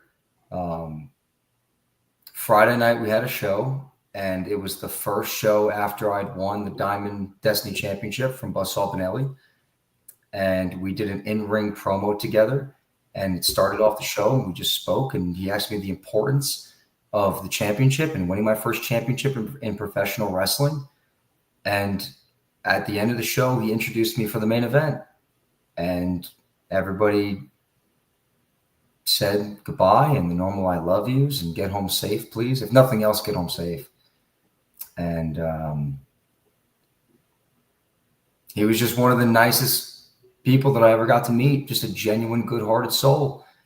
And I have a jersey of his that I need to mail down to his mother. And I had a custom. You know what? Do you mind if I step out and get the jersey real quick? No, go ahead. Yes, Go do that. ahead. Give me 2 seconds. I'll be right back. I'll Yes, take sir. you off, and when he comes back, man, that's pretty tight. That We'll is check it cool. out. That is really cool. Hey, are we still on there? What? Are we still on there? Yeah, we're still on there. I was wondering why all these comments and stuff are coming in. I we're still need still my on here. rematch with John Come on, man. Taylor. Yeah. Okay, so these comments are live. All right, John, No, you in here, Steven- brother? Brian needs his rematch. Josh Heupel had said, "What's up, Brilliant One?" earlier. I'm sorry I overskipped that, but I think are we ready? Here we go. I think we're ready. There Yeah. we go. So I'm going to move the microphone out of the way just so you can kind of All see. good. So this is what Yeah, the front of the jersey says. Synergy for DCW for the show. Mhm. And on the back, it's Wortham because he was the #1 announcer. And man, what just a good human being, truly. And, going and getting to meet his family and his friends and hearing about the man he was outside of wrestling, man, I really say this to everybody. Take a moment every time you go to a show, every time you're in a locker room, go say hello and goodbye to every single person. Don't ignore anybody. Don't think that you're above anybody. Please go and tell the people that you love them and that you appreciate them, because you really don't know when it's going to be your last time to do so. And I just remember waking up the next day and hearing about it and instantly going back and reviewing the footage of him and I being in the ring together. And it really makes you thankful to have the people that you have and to be able to share those moments with people. And, that's something that I've had to work on after that too, was just talking about that experience and getting close to somebody and then just them being there and then gone the next day. That's something that is very hard to deal with on your own. And I'm glad that I had a community of people to help me through what was a fairly difficult time. And I'm looking forward to getting this jersey down to his mom, and I should have done it a long time ago, and I've just been very busy, so I apologize. But I just don't want anybody to take for granted the life that we've been given as professional wrestlers and to be able to be involved in the wrestling business. I don't care what you think about me. I don't care what you think about Diamond Championship Wrestling or anything else that bothers you about wrestling here on the coast. At the end of the day, you got to do what makes you happy. And you have to find the people that you love to be around and can be yourself comfortably. And if you can do that, then all of this has been worth it. It's not about the money. It's not about anything other than getting to know people and building relationships with like-minded artists. And that's the greatest gift that professional wrestling has ever given me, is the ability to trust people in a manner that I never thought I'd be able to do. So going through what I went through with Justin has taught me a lot about life and about myself and this business, and to not take advantage of any time that you get to spend with anybody, because it's not guaranteed. So do yourselves a favor. When you get off this call, just text, email, whatever it is. Tell someone that you love them today, because you never know when it could be the last time you get to do so. So that's all I got. I agree. And Beautiful words, yes, sir. it was, and I mean, a great jersey as well for that. Hunter, we both know that feeling. Mm-hmm. You know, our great friend Joey Goats. And I won't ever forget this. You know, you talk about that, and I'm going to open up just a little bit. You know, me and Joey talked. I miss you too, Pauline. I really do miss y'all, you and Miss Shirley and everybody. I can't wait to see y'all again, and maybe we can make something happen where I can come meet up with y'all. But Joey, I wanted Joey to be at the AWA celebration in 2023 so bad, and he got sick. We did the Mountain Man Classic. I was glad he got to do that because he was out in Mountain Man's overalls, and he got to come out and do it, and it was great. But I wanted him to be there for the celebration because it was just special. It was a 2-night event. Had a great show, packed the house both nights, and I just wanted him to come out. And I remember he hit me up on Friday night, and he goes, "Saw it looked like a good show." And I said, "Yeah, I wish you could have been there." He says, "I wish I could have been there too. I'm just not feeling well." And I talked to him after night 2 a little bit, and then it was 2 days later. Get that call, they passed, and man, my heart went to my gut.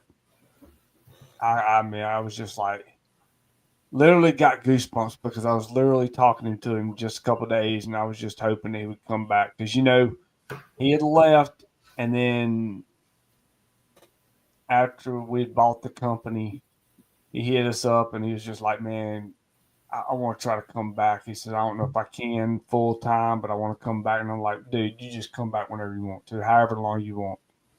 And I remember we did a show right after his passing that donated to that animal clinic that he visited and helped with, or animal shelter that he helped with. And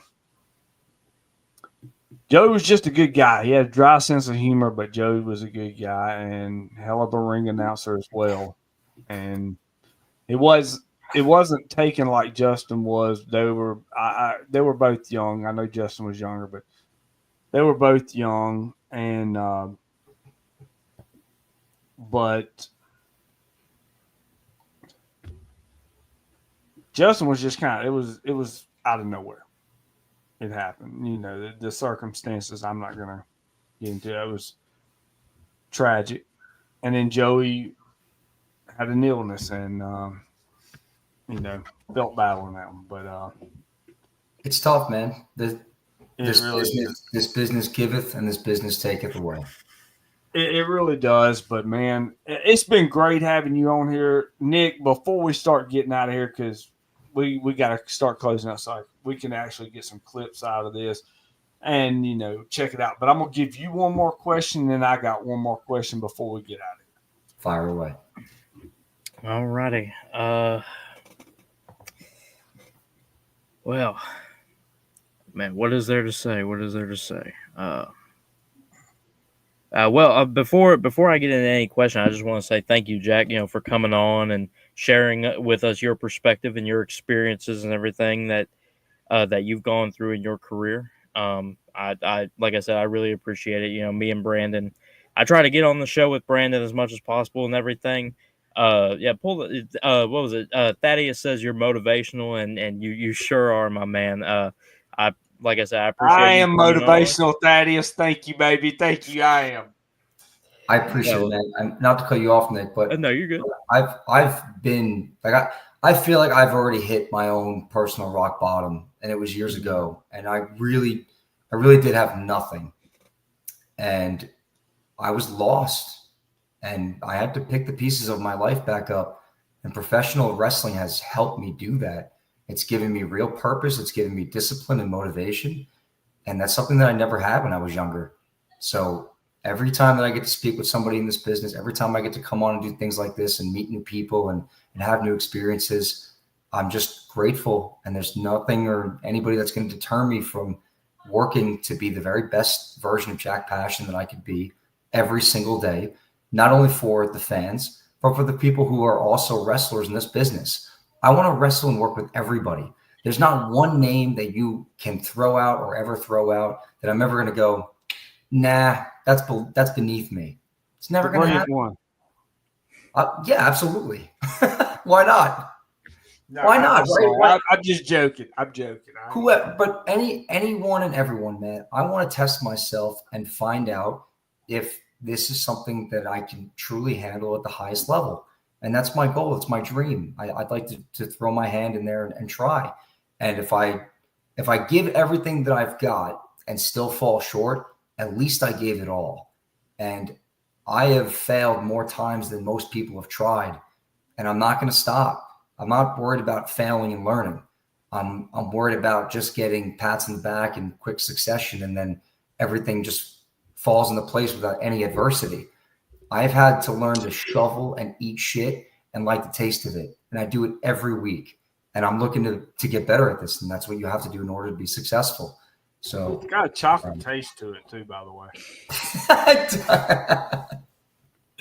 It comes in many different forms, but you know, if that's the one thing I've learned in order to be a success in this business, is you've got to be able to take the things that you don't want to hear from people, swallow it, digest it, try and look at it as objectively as humanly possible, and then move on.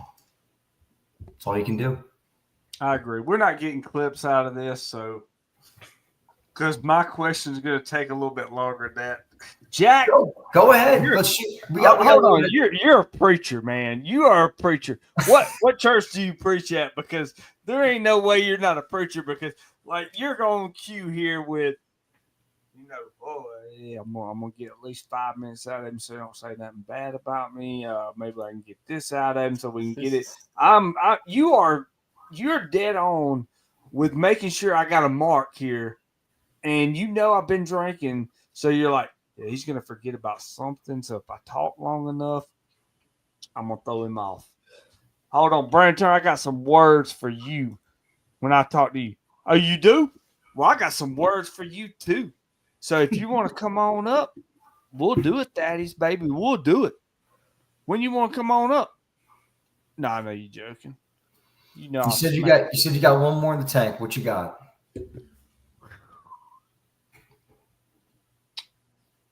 This is a big question. I need everybody on here to like this video if you have not liked it.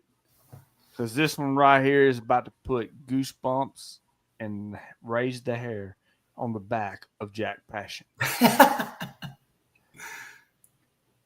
You sure you ready, Jack? Sure, absolutely. I need 2 more likes to get to it. Jesus Christ. I'm available whenever. You are? I get in my DMs. I'm gonna find out what city you live in, what you got a problem with. I'll be done smack you back. I'll be done smack the Jenny Craig out of you. All right, we can't get 2 more. All right, we got 1. Let's get 1 more. 1 more. I'll go now. I'm gonna ask a tough question. Nick Hunter, you got anything else to ask? No, I was just going to substitute my question, for telling Jack that I appreciate him being on here, sharing his his perspective and his experiences. Now, That's now, pretty much me. Jack, hold your I hand up. appreciate Like you too, this. man. Thank you for giving me the opportunity to get to know you. No All right, problem. hold your hand up like this. What do they do in the courtroom? I swear to tell You the whole swear to truth. tell the truth and the whole truth, so help you God? There you go. There you got it. All right, let's go. Here it is. Does Brent pay anybody in DCW? Yes. Scott Armstrong? Who he pays, I can't speak to, but I know people do get paid in that company. Yes. All right. Do you get paid in that company? I can neither confirm nor deny. Don't want to make nobody mad. I like making people mad. I don't like making people mad. I like making people cry. Great show tonight. No, I'm just joshing around. I know Brent paid me on PayPal 6 months after I had the booking, but I know I'm just joking, Brent. Don't get mad. I'm joking with you. No, Brent paid me and took care of me when I was with DCW, the 2 shows. I can't say nothing bad about it other than Super Mario. Did you get your mushroom yet, Brent? But anyway, Hunter, anything else you want to say? And before we get out here, Jack, if Nick don't have nothing to say, the floor is yours. Plug whatever you want, whatever show's coming up, whatever you got to do. Sure. Go ahead, Jack. Okay. No, go ahead, Jack. Yeah, so coming up, I will be in Diamond Championship Wrestling June 20th. No shows this weekend unless something happens last minute. If anybody has an opening for a show, I'd love to be able to go out and perform this weekend. So if you've got an opportunity, I'd love to come in and do what I can to help the product. June 20th, I'll be with Diamond in Theodore, Alabama. The following day, June 21st, I will be in Panama City, Florida, competing for the Legacy Championship against Brimstone. So that will be another exciting match. After that, I believe we have a little bit of a break until we get to the second week of July, which will end up being Pay the Piper 2. And that will be myself and Crusher Cottrell for the Diamond Heavyweight Championship. And that's going to be one explosive match. And again, if you can't be there in person, you could always watch it on pay-per-view live. You can find me anywhere on social media, Facebook, Twitter, Instagram, TikTok, at Jack Passion 2023. If you'd like to email me, that's jackpassion2023@gmail.com. And the last thing I'll say is if you have an opportunity next time you go to a wrestling show, just get into the ring and take 30 seconds to breathe in the details of where you're at and appreciate the life that you've been given, because anybody that gets to step in between those ropes and do what we do has a gift. So please don't waste it and continue to entertain. Thank you, Brandon, and thank you, Nick, for having me on. I've appreciated the conversation. This has been fun, and I'm going to keep doing my thing because that's what I'm all about. And if you don't know already, you're about to find out. Exactly. Well, thank you, Jack Passion, for joining us, man. We enjoyed it and hope to have you back soon. Absolutely, gentlemen. Have a great night. Thank you for the opportunity again. It's been fun. It is. You hang in there. We'll be right back. Don't forget, check us out on Apple Podcasts, Spotify, Spreaker, Amazon Music, Audible, and many more. Give us that 5-star rating, review. Check that out. But also, you want to look styling, you want to do some profiling, get you the Brandon Show shirt. Get you a hat. I ain't got one yet. I still got a little bit of hair up there. Get that Brandon Show hat, shirt. Check it out. BrainbusterTees.com. We'll see you tomorrow night with Jay Smiles. I don't know how many that's going to draw. I mean, is that going to put asses in the seats? Are y'all sure? I mean, yes, it will. Everybody it's Jay Smiles. Tune in, man. Tune in. Yeah. Jay Smiles. Everybody's good. They're definitely going to tune in for Jay Smiles, just like they've tuned in for you. And thank you, Jack, once again. And we will see you tomorrow night with Jay Smiles.